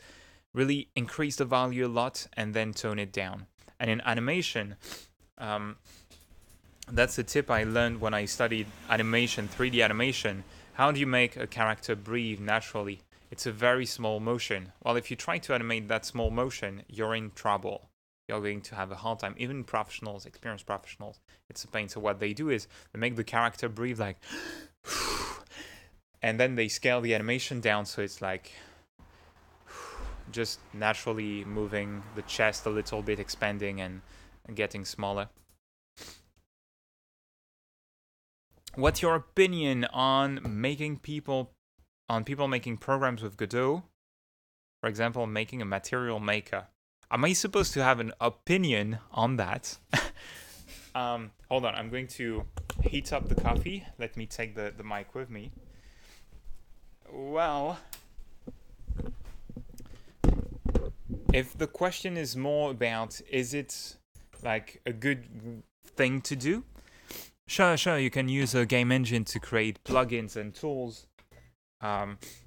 You have UI tools, you have real-time feedback and all. It's fine. If you want to make a full-blown commercial application, you can, but maybe like benchmark what you're going to do, because there's probably, if you want to make some high-end stuff, well, you're not going to do that alone, but there may be some limitations, caveats of using a game engine for that in general. It's not about Godot. And crap, I've made my coffee boil again. I'm really tired.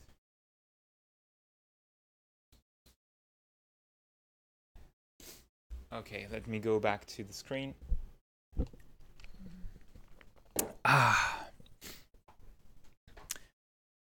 But sure, you can use it to create apps and tools, no problem. Just be sure you know what you're doing.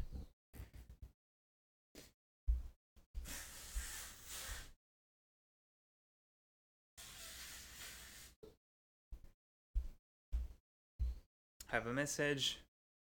Good night. I speak from Brazil. Congratulations for your work. Olá, cara. Boa noite. Tudo bem? Não, realmente sei se meu sotaque é bom agora, mas não trabalho com programadores brasileiros, o Big Dev, o Guilherme, que faz tutoriais pelo canal. Okay, I'm going to stop with Portuguese. I'm going to lose everyone, but hi.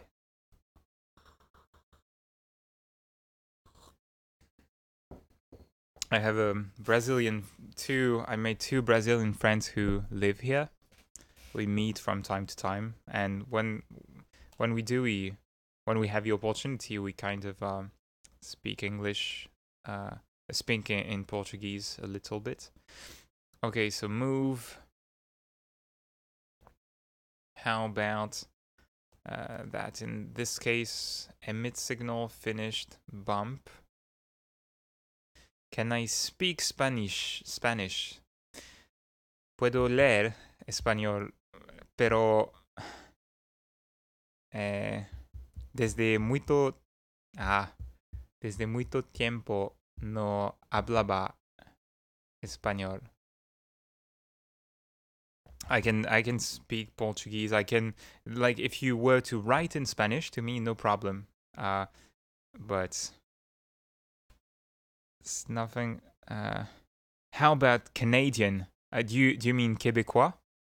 Si tu parles du français du Québec, je peux aussi faire l'accent. Un petit peu. Je connais pas les expressions à part tabernacle. I don't know too many expressions. Or I can speak like there was that Canadian I met here, and he was really like, hey, I just come from Toronto, and just like, yeah, man, so cool. Yeah, my Spanish is dead, but I can read. I haven't visited many countries, so I haven't been to Quebec. But yeah, so I can speak Japanese, Portuguese a little bit, and then English, French, mostly. Okay, I want to go to the bump state, so how can I'm going to use a signal here to signal last moved direction.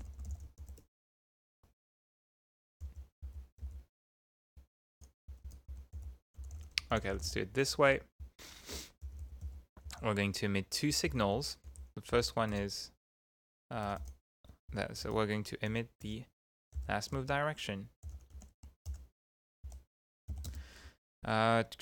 Where's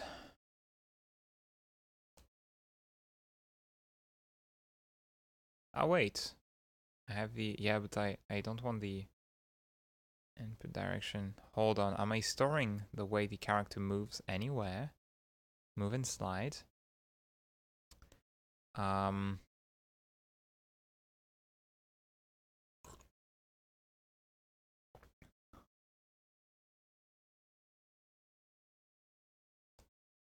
Okay, so I'm going to move. Move takes direction. Hold on. Input direction. There we go. And we're going to connect it to bump. So we last move direction. Okay, it's going to be at the start. Sometimes you need states to communicate info together, and this is always a little messy. But we're going to set. You could have some arguments in enter here and funnel the info up from move and then send it back down, like to the state machine, and send it back down to the bump states. But Godot has signals for that as well. Okay, so moved direction.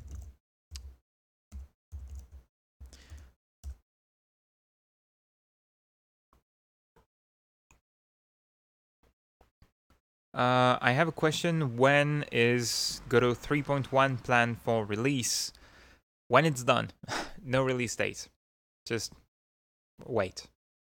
And not wait, like work with Godot in the meantime. Because really it's working pretty well.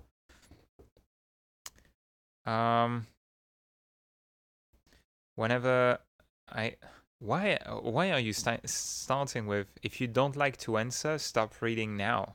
It's okay.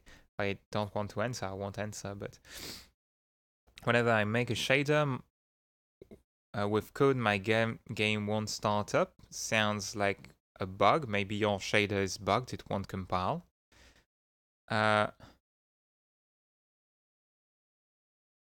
Camera smooth through, how UI moves smooth too. Sorry, this I don't understand. You have to reformulate the question. Okay, so the bump is still too long. I need to update the animation length. I'm going to make it a third shorter. Actually, why am I doing that? I don't have to stop the game. When you make a change, I'm so used to other game engines, but in Godot, okay, 0.2 does the trick, I think. There we go. Alright. This works. It doesn't pause here. Okay.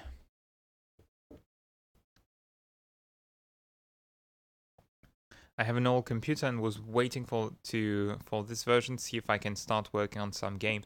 Well, you can download the alpha already and try it, but GLES2 probably still has some bugs now, as it's being thoroughly tested by the community. Which engine, Unity or Godot, is faster to prototype 2D and 3D games? For 2D, I would definitely say Godot has a dedicated 2D engine, so it's going to be convenient for that, which is faster to prototype games. Really, as you work with any engine in which you can build your own reusable tools, once you build a small base of tools that you can use to kickstart projects, they're both going to be very fast, I think. I would say that GDScript is probably faster to type in general, but I don't have enough experience with Unity's component system to know. I guess if you build reusable components, and with Unity, you can, if you want to just prototype and you're not going to reuse that code, you can get assets from the asset store, sometimes pre-made things. You test the gameplay, and then you start writing custom codes once you have the gameplay in place. So that should be faster than Godot, which has a smaller asset space. Joshua has been problem with the macOS exports on Godot. No loader found for resource. Yeah, but Joshua, I can't help with something as generic as here. Leitner, it's just on the official website in the news. And Joshua, I can't help you with what you're saying.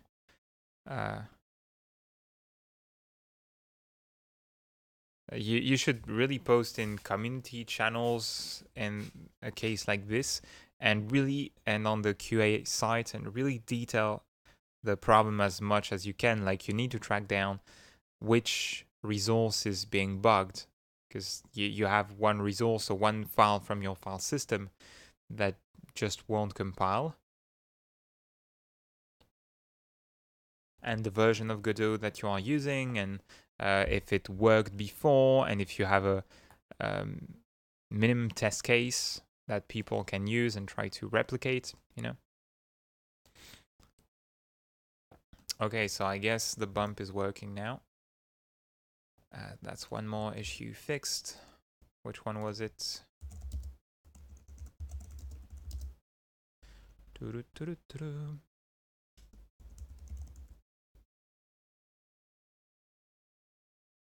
Hold on.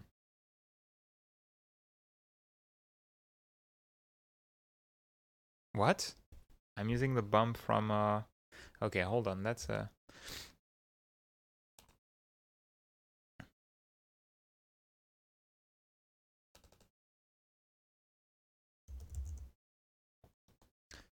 hold on, because I just made a mistake, I think. No, duplicate that. Okay, I thought that was a script I had pre-made on the player, but turns out it was on the bus. And as the bus is working, I don't want to mess it up. Okay, so all right, and now I want here to use. Okay, so I'm going to rename you to bump. Now you're in a different folder. Assign you to the player's bump here. Okay, git status. We want to check out, remove all the changes to monsters. Monsters, buses, wild boar, states. No, states. Well, if I do that, should work. Yeah.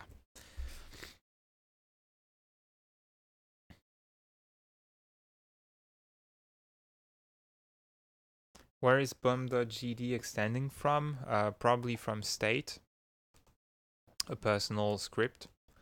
Yeah, it's a state node, but it's a simple interface. It doesn't do anything in itself. It just has a few methods that you override to create a state machine.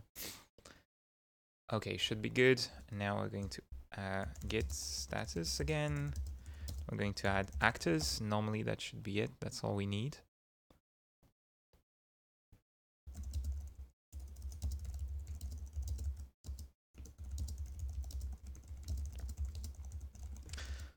And it's going to close which one?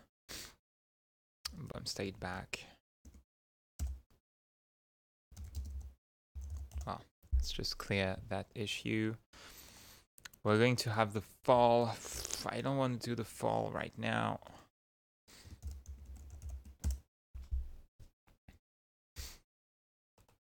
But I will. There you go. We're going to have a gap near the player. So how was it working already, this bad boy? It's an area that's monitoring. Okay, so wait.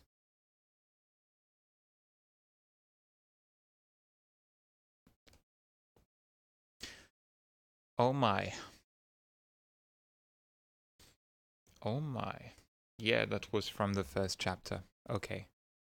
Everyone who has the course. I think I did not cover. I remember why I coded it this way. I did not cover the fall in video, I think. If so, it's fine. I made a tutorial teaching you to do that.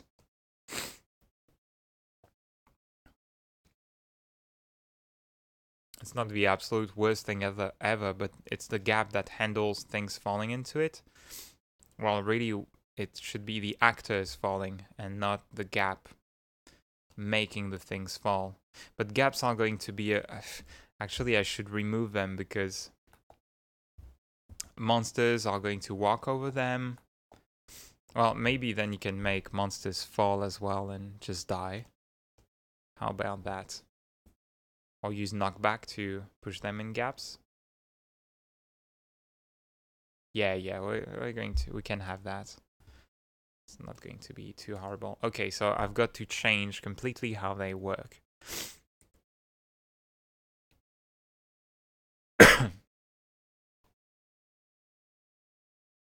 But then that's a big problem. It shouldn't work the way it does.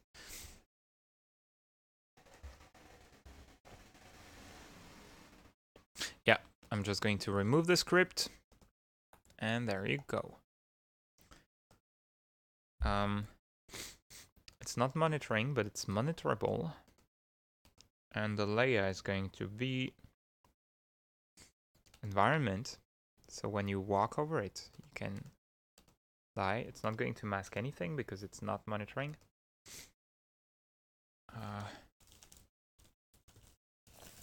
And I've got to clear my nose again.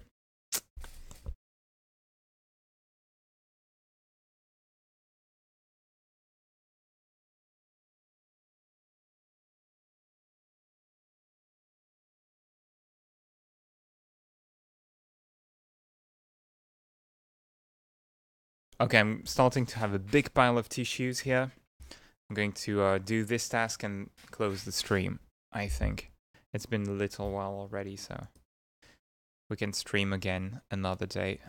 But I'll need to... Whoa! We have 30 people live. Thank you for joining. How long has it been? Yeah, 2 hours, 30 minutes. It's gonna be time to take a break afterwards. I'm not the most efficient today anyway, so... Alright, gap. How are we going to handle that? We're going to make a state on the player called fall. We're going to have the player fall. Did the music end? Oh, sorry. There's no more music. Let's cycle it back. Hey, Leitner, goodbye. See you. Okay, so the fall state, we're going to have it, well, in the on-ground folder, I guess. Duplicate. Hey, I said duplicate the bump, you. I'm going to have fall.gd and put it on the player. So fall is going to be a reaction to a gap, and we're going to play the fall animation.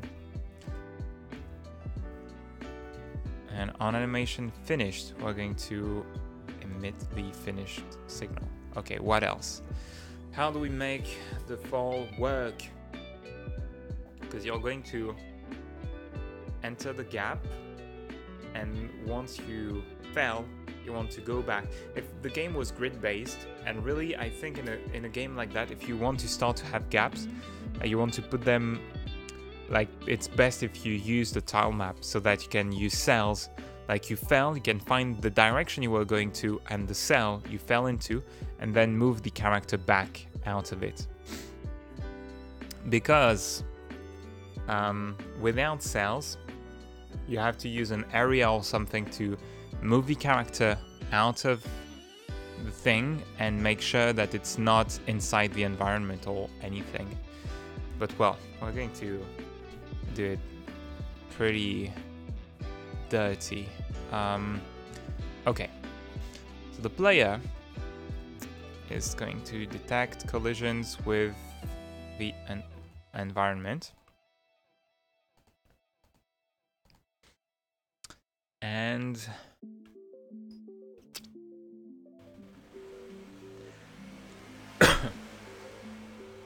when can we fall?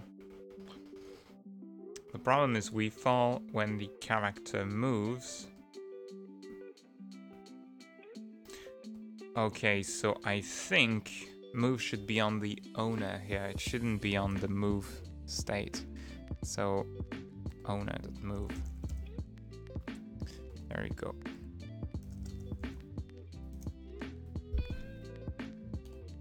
And we're going to remove the owner.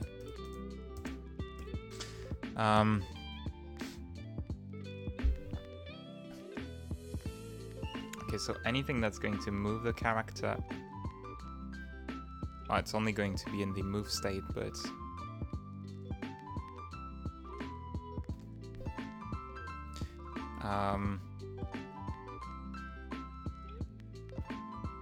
how do I handle that? Do I handle it from the move state, so you can only fall in the gap when you are in move? And when you jump, I think when you jump you can go back to idle. That's the only problem. Because if the character is not moving, there's no collision detection, and the character is not going to fall. Yeah, it's not a bright day, it's a rainy day, but it's the afternoon here.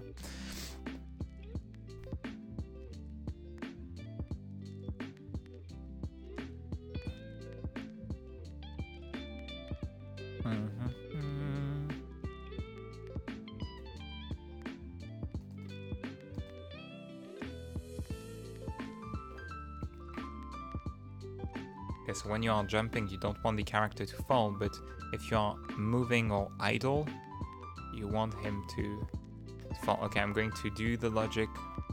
I'm in Japan, yeah.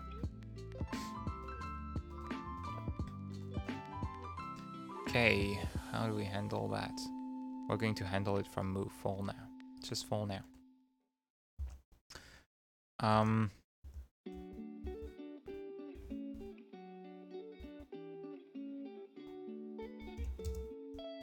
Okay.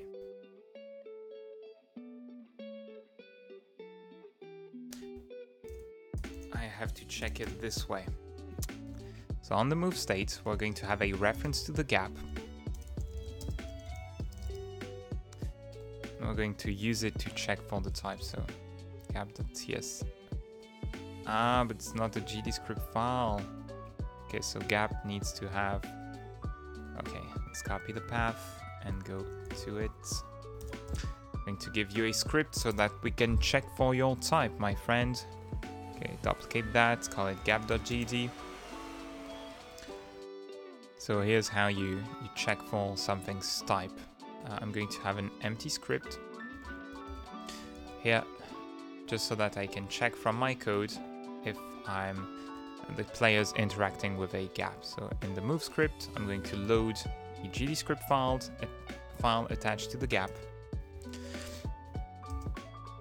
And so when the character collides with something, I can check if okay, so collider. Hey, collider variable. Hold on, I had a print here. Yeah, okay, let's remove that. Collider is equal to collision info dot collider. I'm going to replace you here. So if the collider is gap, we're going to have the character fall. So emit the signal, finished, and we want to go to the fall state and return from the function. We stop there.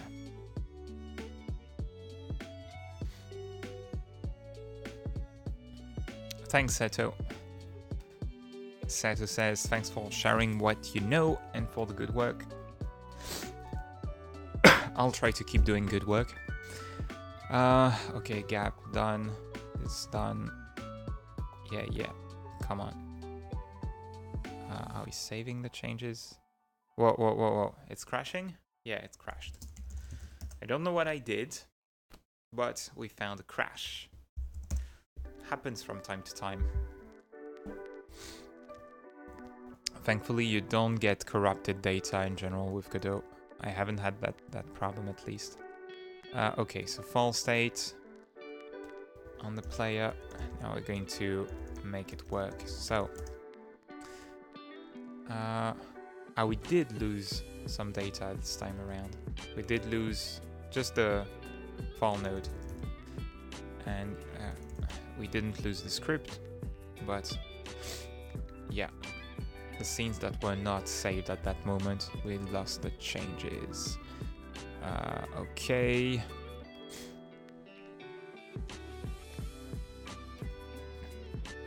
And from the state machine, we want to add the false state as an entry. Yeah.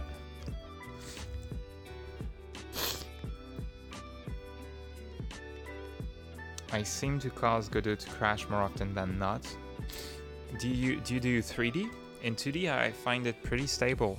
It's very rare for me to crash. Or do you use 3.1? Because this is unstable on the other hand, so it's normal if it crashes. In 2D. Okay. I really don't have the issue. Which system are you using? Okay. Fall. Ah, okay. Yeah, sure. If you're using Mono, it's unstable. It's still not released as stable at the C# version of Godot. Yeah, definitely the most tested version of Godot is GDScript.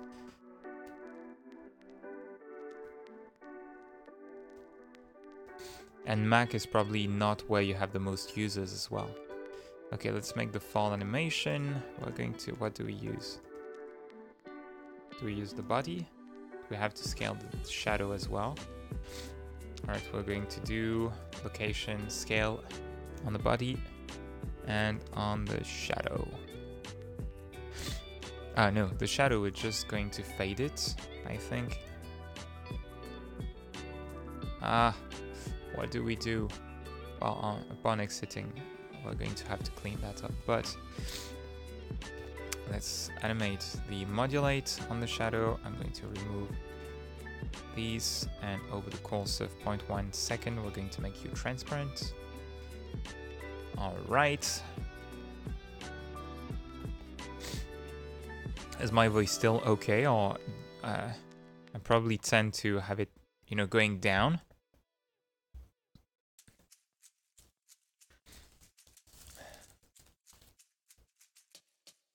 Okay, I got to blow my nose.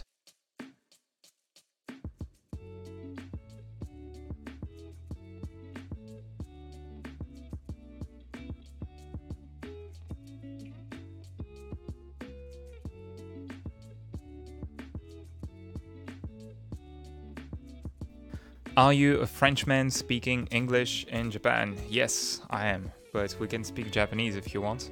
Well, I wouldn't have so much to say, like, I would struggle with Japanese, to be fair. Okay, we're going to have you fall in the pit now.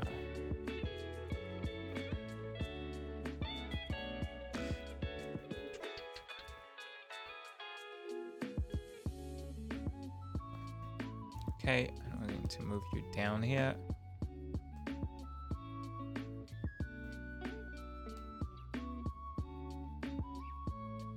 It's a looping animation, right?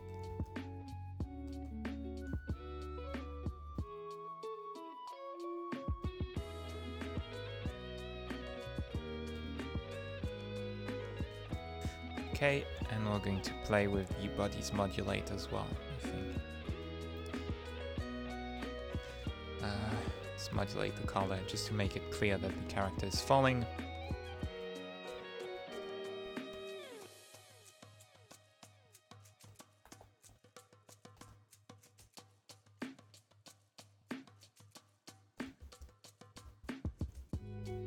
Okay, should do the trick. And then when we leave the fall, we want to clear this up. So let's go back to, we're going to play setup. How do we do this? I want to clear up the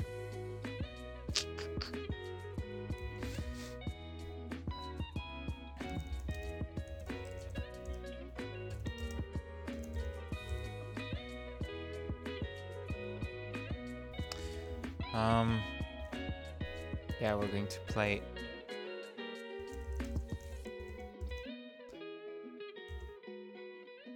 So we fall, we play the animation.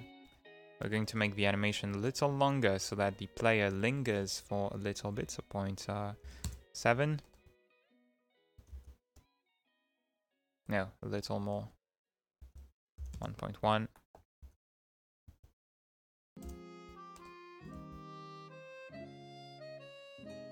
Yeah, fine. Timing's fine by me. So we have that.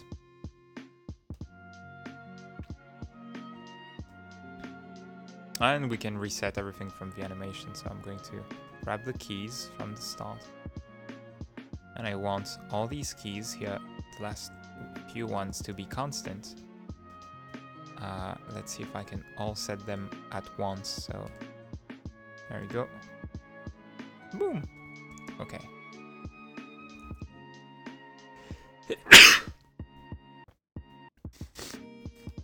And we're going to have, well, upon exiting the state,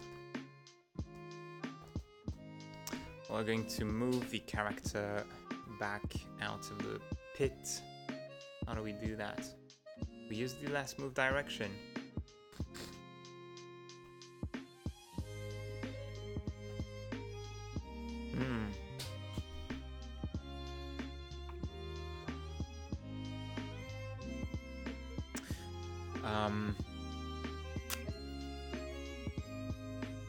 That's pretty tricky. How do you handle that? The character is going to fall in the pit, and then we need to move it out. And so I would maybe have a fall method on the player controller. I want to have that on the state machine and in the fall state, but how do I clean it up? I need some data, so I need to know the last move direction. Okay, and we're going to have the same thing from the move state. Want to know when we fall into something. We're going to have it. Did I lose the changes in here as well?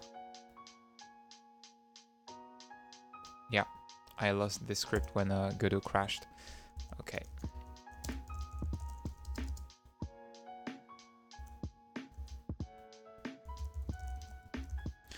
Okay, so if collider is gap, we're going to emit the signal. Finished, and we're going to go to the fall state. And same thing, last moved, we pass the input direction. Return from here, and we still have the gap, however. We didn't lose that. Bonjour. We have some French in here. I see my setGet function on being called when I set a variable value. Tried both self.property name and property name. Well, setGet work, but I'm not sure what's happening in your case. Okay. Hold on. This is Psycho. じゃあ一番最高なんて日本日本、何これ日本国普通日本と言いますね。がいます。Okay, I get it. Okay. 一番最高は I don't know if you is your question なぜ日本に行きましたか? Just why did you go to Japan?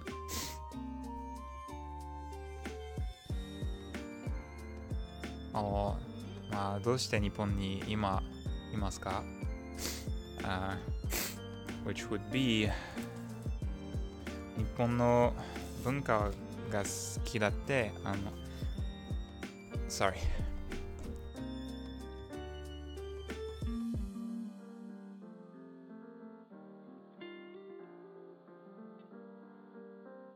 日本の文化が好きだって日本語を勉強していましたから、という住むことをしようとしました。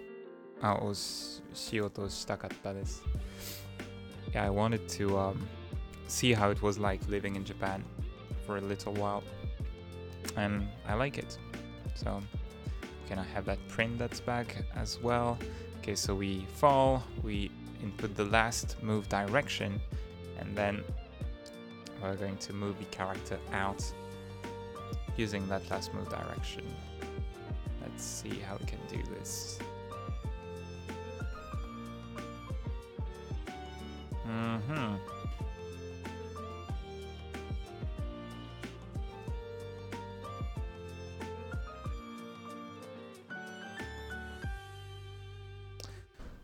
この番組は何? ご覧のスポン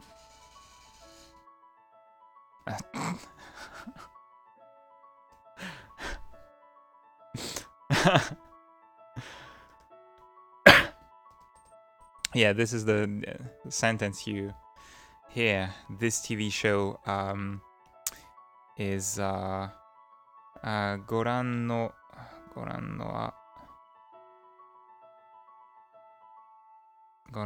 スポンサーの提供でお送りします。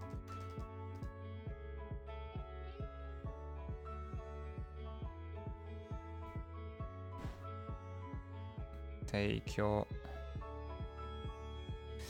It's like this program is provided by our kind sponsors, but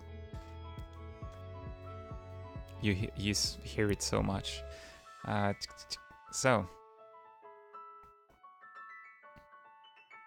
we need to move the character out of the gap. And go to maybe have the character take damage after that, which will trigger a stagger. I'm not sure how to best handle it. But we're getting into the depths of hell with state machines, and I'm getting too tired. Again, when will Godot 3.1 release finally? When it's done! Just wait. Or contribute to development. I don't know, but yeah, no, this question comes back just too much. If there's no release date announced, it's that it's still in development, and any program better come out when it's properly done than announce a date and release it at the wrong time. Okay, so when we exit, we want to move the owner. Okay, sorry, I need to connect. Last move direction to the fall state on move last move. We're going to update last move direction and owner.move speed and direction. Crap. Yeah, no, I don't want to use that move.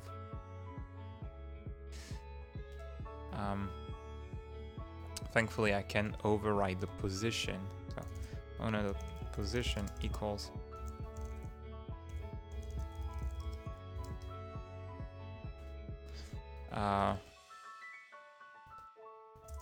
minus last move direction times... let's hardcode the value for now.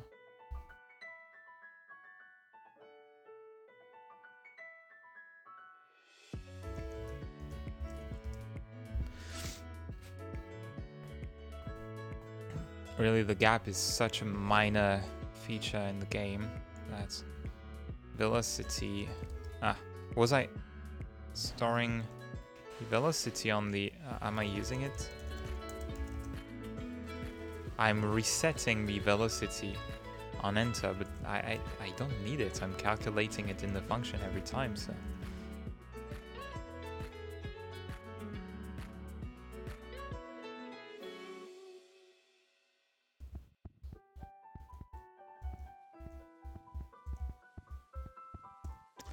Okay.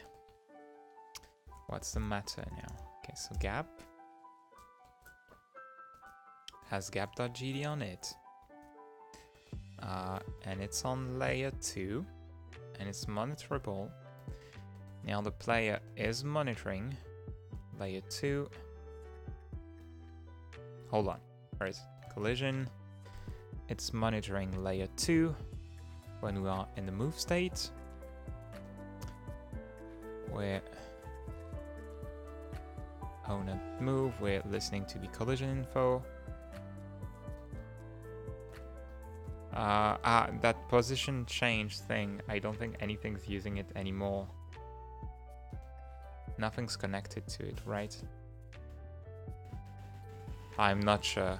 I don't want to break stuff. Right now we're going to leave that. Okay, so if there's no collision info, we return. But sure, there's not going to be collision info.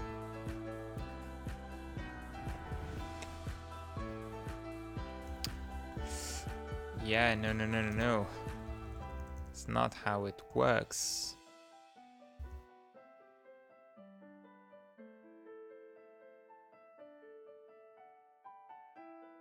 And all nodes have their own.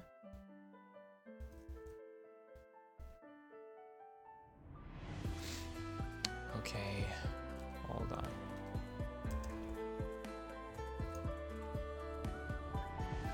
Yeah, so actually this should move to the owner as well, to the character controller. When you move,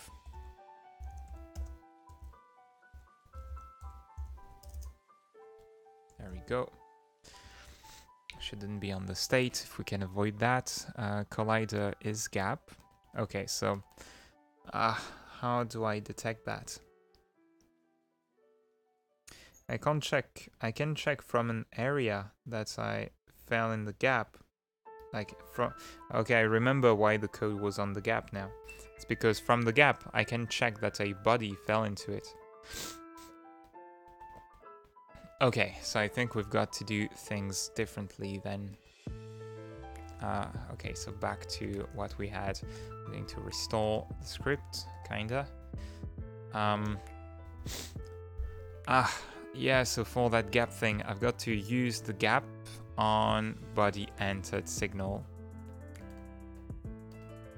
on itself. So when a body enters, we're going to check if it's the player. For now, I'm going to hardcode it this way, so can't player. It's going to be the player. Monsters should be able to fall in the gap as well, but well, whatever. Actually, with masking, it should be fine. So, okay, I need the gap to monitor for things that fall into it and not be monitorable then. It's going to mask motion, so things that move in the game, and a character controller, really. And so, when a body enters the gap, if not, body.has methods fall, you return, and otherwise we call body.fall. And there you go, and just boo! And we're going to pass in global position so that we can get global position or collision shape dot, like maybe the extent of the collision shape. We need to find a way to make the character go out of the shape. So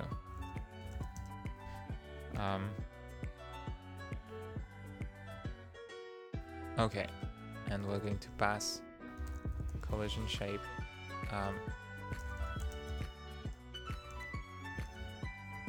Where's the extent? Collision shape dot shape, I guess.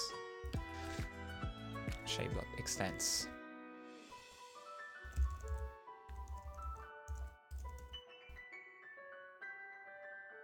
I don't have access to it.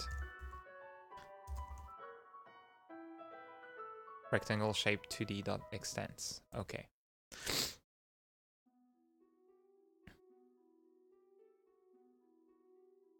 I found that the animation track cannot create through the key button, but must add a property track first, like position, scale. For me, it creates tracks, no problem. Okay, so we're going to call fall on our body, and in the case of our player, this is going to interrupt the state machine. Okay, so func fall. Gap size.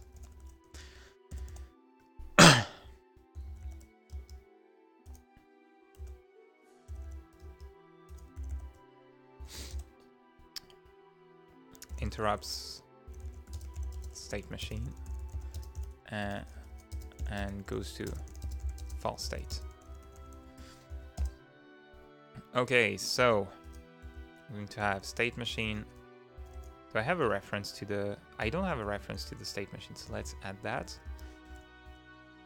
State machine.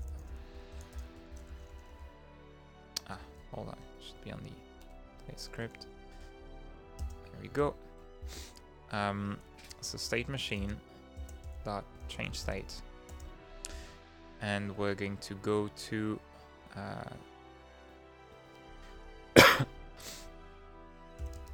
fall like that, and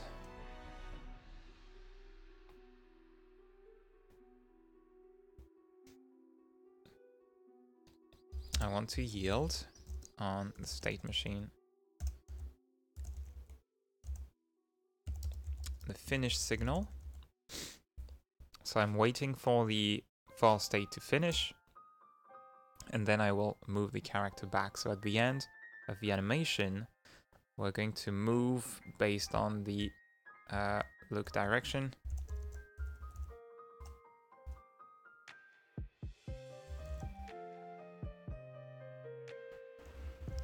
Because you want to move and collide based... hold on, move and collide takes relative velocity. Hold on, there's a truck right in front. That's probably going to be a delivery. Okay, move and collide. What do we take? We're going... no, I want to move and collide, really. Move and collide. Well, look direction times... really want to move at fixed length. Look direction times gap size. Minus look direction dot gap size times gap size. Okay. We're going to do this.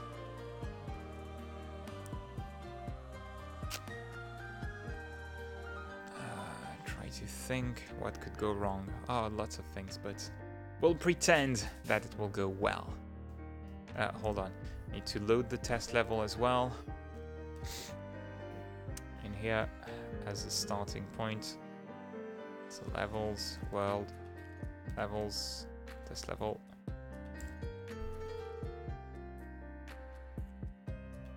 When it crashed, maybe, yeah, okay, it didn't save my change with adding the gap. So test level, we're going to add the gap. We're going to move you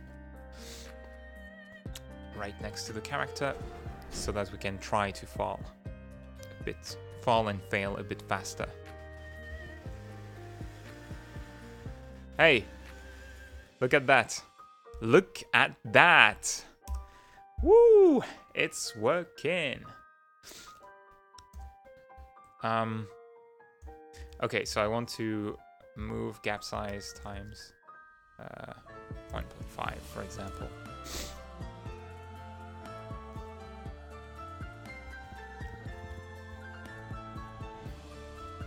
Okay, now what's the bug that remains? Error calling method from signal finished.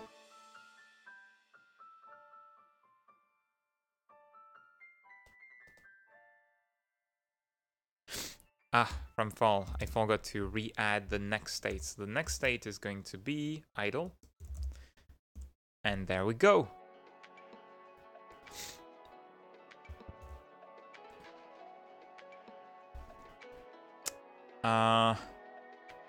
Okay, and I don't want to clean up here. And I don't need that anymore. I just need to play the animation. Yeah, okay, so... let me finish that and I'll explain everything that was happening. So fall, we don't want to connect to the move state anymore, and we have instead... Okay, so here's how I solve the problem. I want the character to fall into a gap, but the problem is the character is a kinematic body 2D, a physics body, and the physics body itself, it can handle collision. Come on, the crash messed up the bump state as well. Hold on, because I think I had committed the bump state, right? Git checkout on ground. Hold on. Player control the state machine, ground move.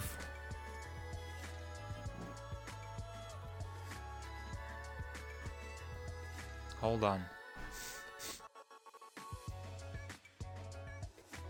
Why is this here? I had cleaned this up, so...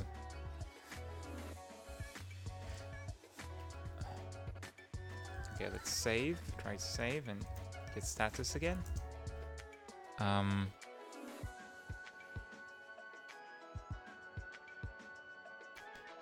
Weird. Git log. Add the bump state to the player. Yeah, didn't I properly commit everything? I don't understand why the data's gone now. Okay, so hold on, let me go look at the code. Changes.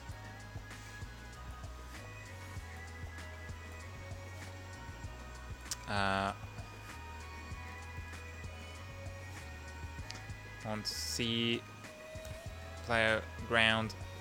Alright, you know what? We're just going to copy paste that. From here, there it goes. That's my bump state. Come on. Let me get the raw file. There we go. Save and call it a day. Don't understand, like, normally Git should allow me to go back to the previous version, so it's working again now.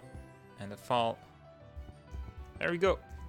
It's solved. So the player, being a kinematic body 2D, cannot really, like, it detects collisions with things like the rocks here. So it stops, you know, it's going, the physics engine is going to solve the collision, slide against the rock a little bit, so you can move in diagonal and not get too stuck, and do that bump thing. I can bump like that. But the gap is an area. It's not something you're going to collide against. It's an area you enter. And your body, your character, it cannot detect these areas. Instead, you detect from the area. It's just like taking hits in general in Godot. You detect the hits from the thing that you hit most of the time. Or you put an area on the weapon, right? But there you go. So you fall into the gap, and the gap tells the player you fell into me.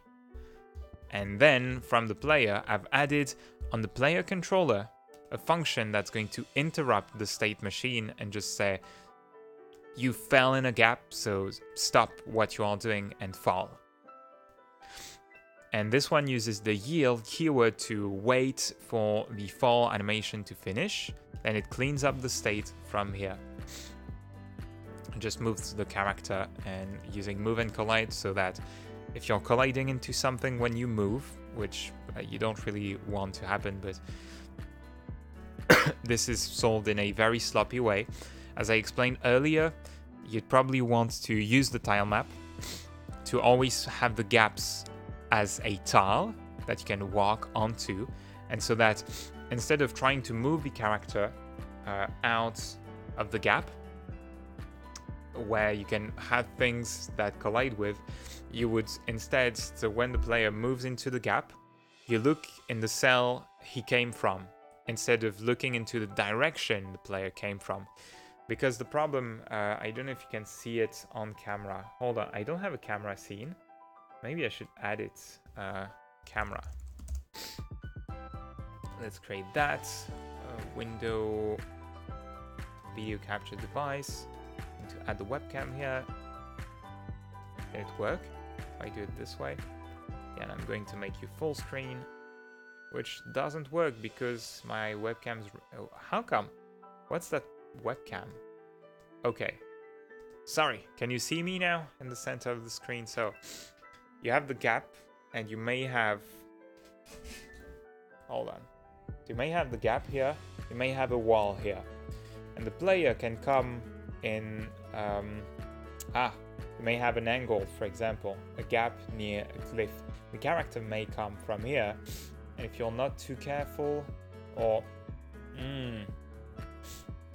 I guess the likelihood is very small, but you may have a rock, for example here. The character comes, slide, and goes down in this direction, and gets pushed back into the rock.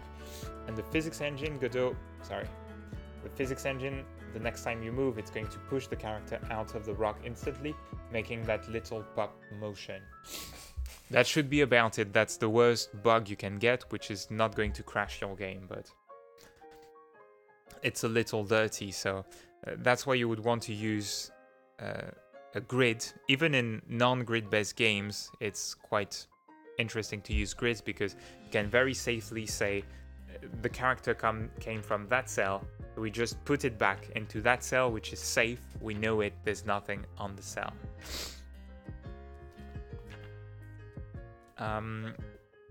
I'm using the stable version of Godot. Yes, always. Well, not always, but I'm using the stable version right now. Okay, let's look at the status now. Want to add actors. What? I changed the wrong...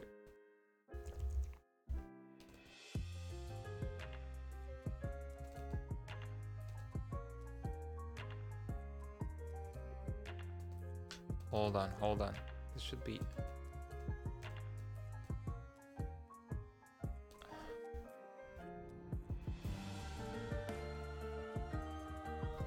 This is the player, and this one is the bosses. Okay, so... I see where the bug came from. Okay, git checkout. Hey.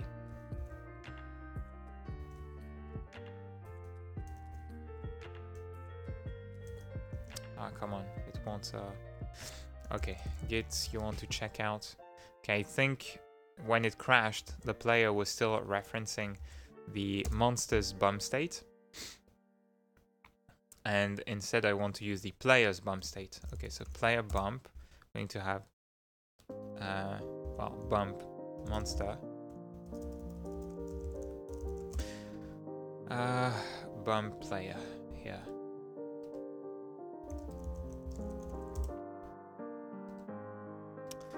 Put that in here and we should be fine. Ah, it's messed up. It's not the right code.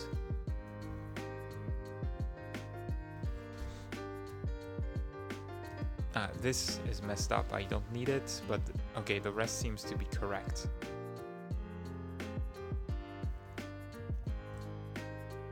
Okay.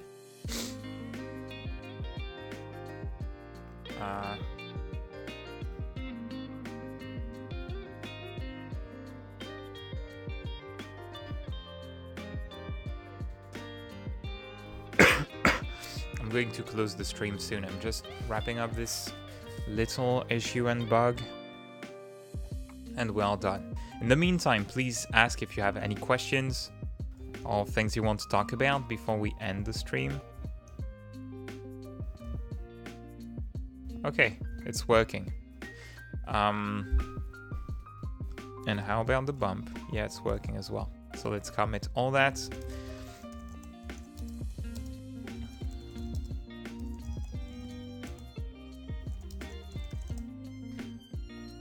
Double check. Okay. What is it doing in the boss? Hold on. Because I duplicated. Okay. I'm going to move you to the players folder. Hold on. States, motion. On the ground. It's not really a motion. Okay.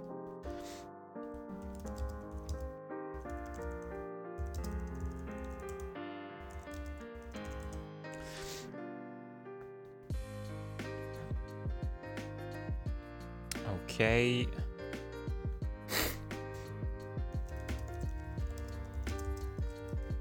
And I need to add the gap as well.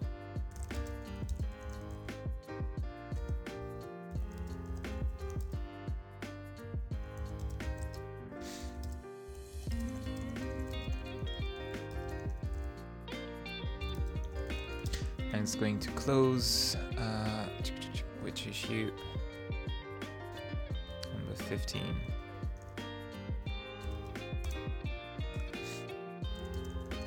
All right, a few more issues closed.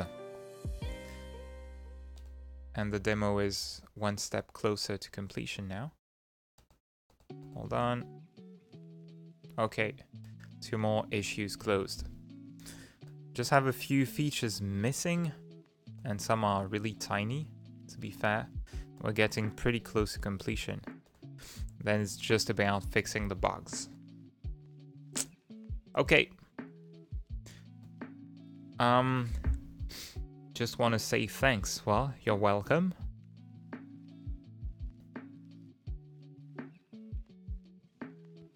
Okay, no questions it seems. So thank you kindly for joining. It was a pretty long one, but I'll try to do more game dev streams now.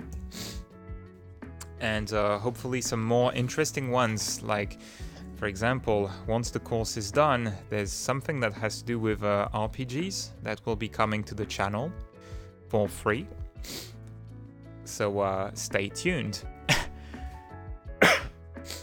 All right, let me clean my nose one last time and I'll say goodbye. Hold on, I keep the chat just in case there's a question, but...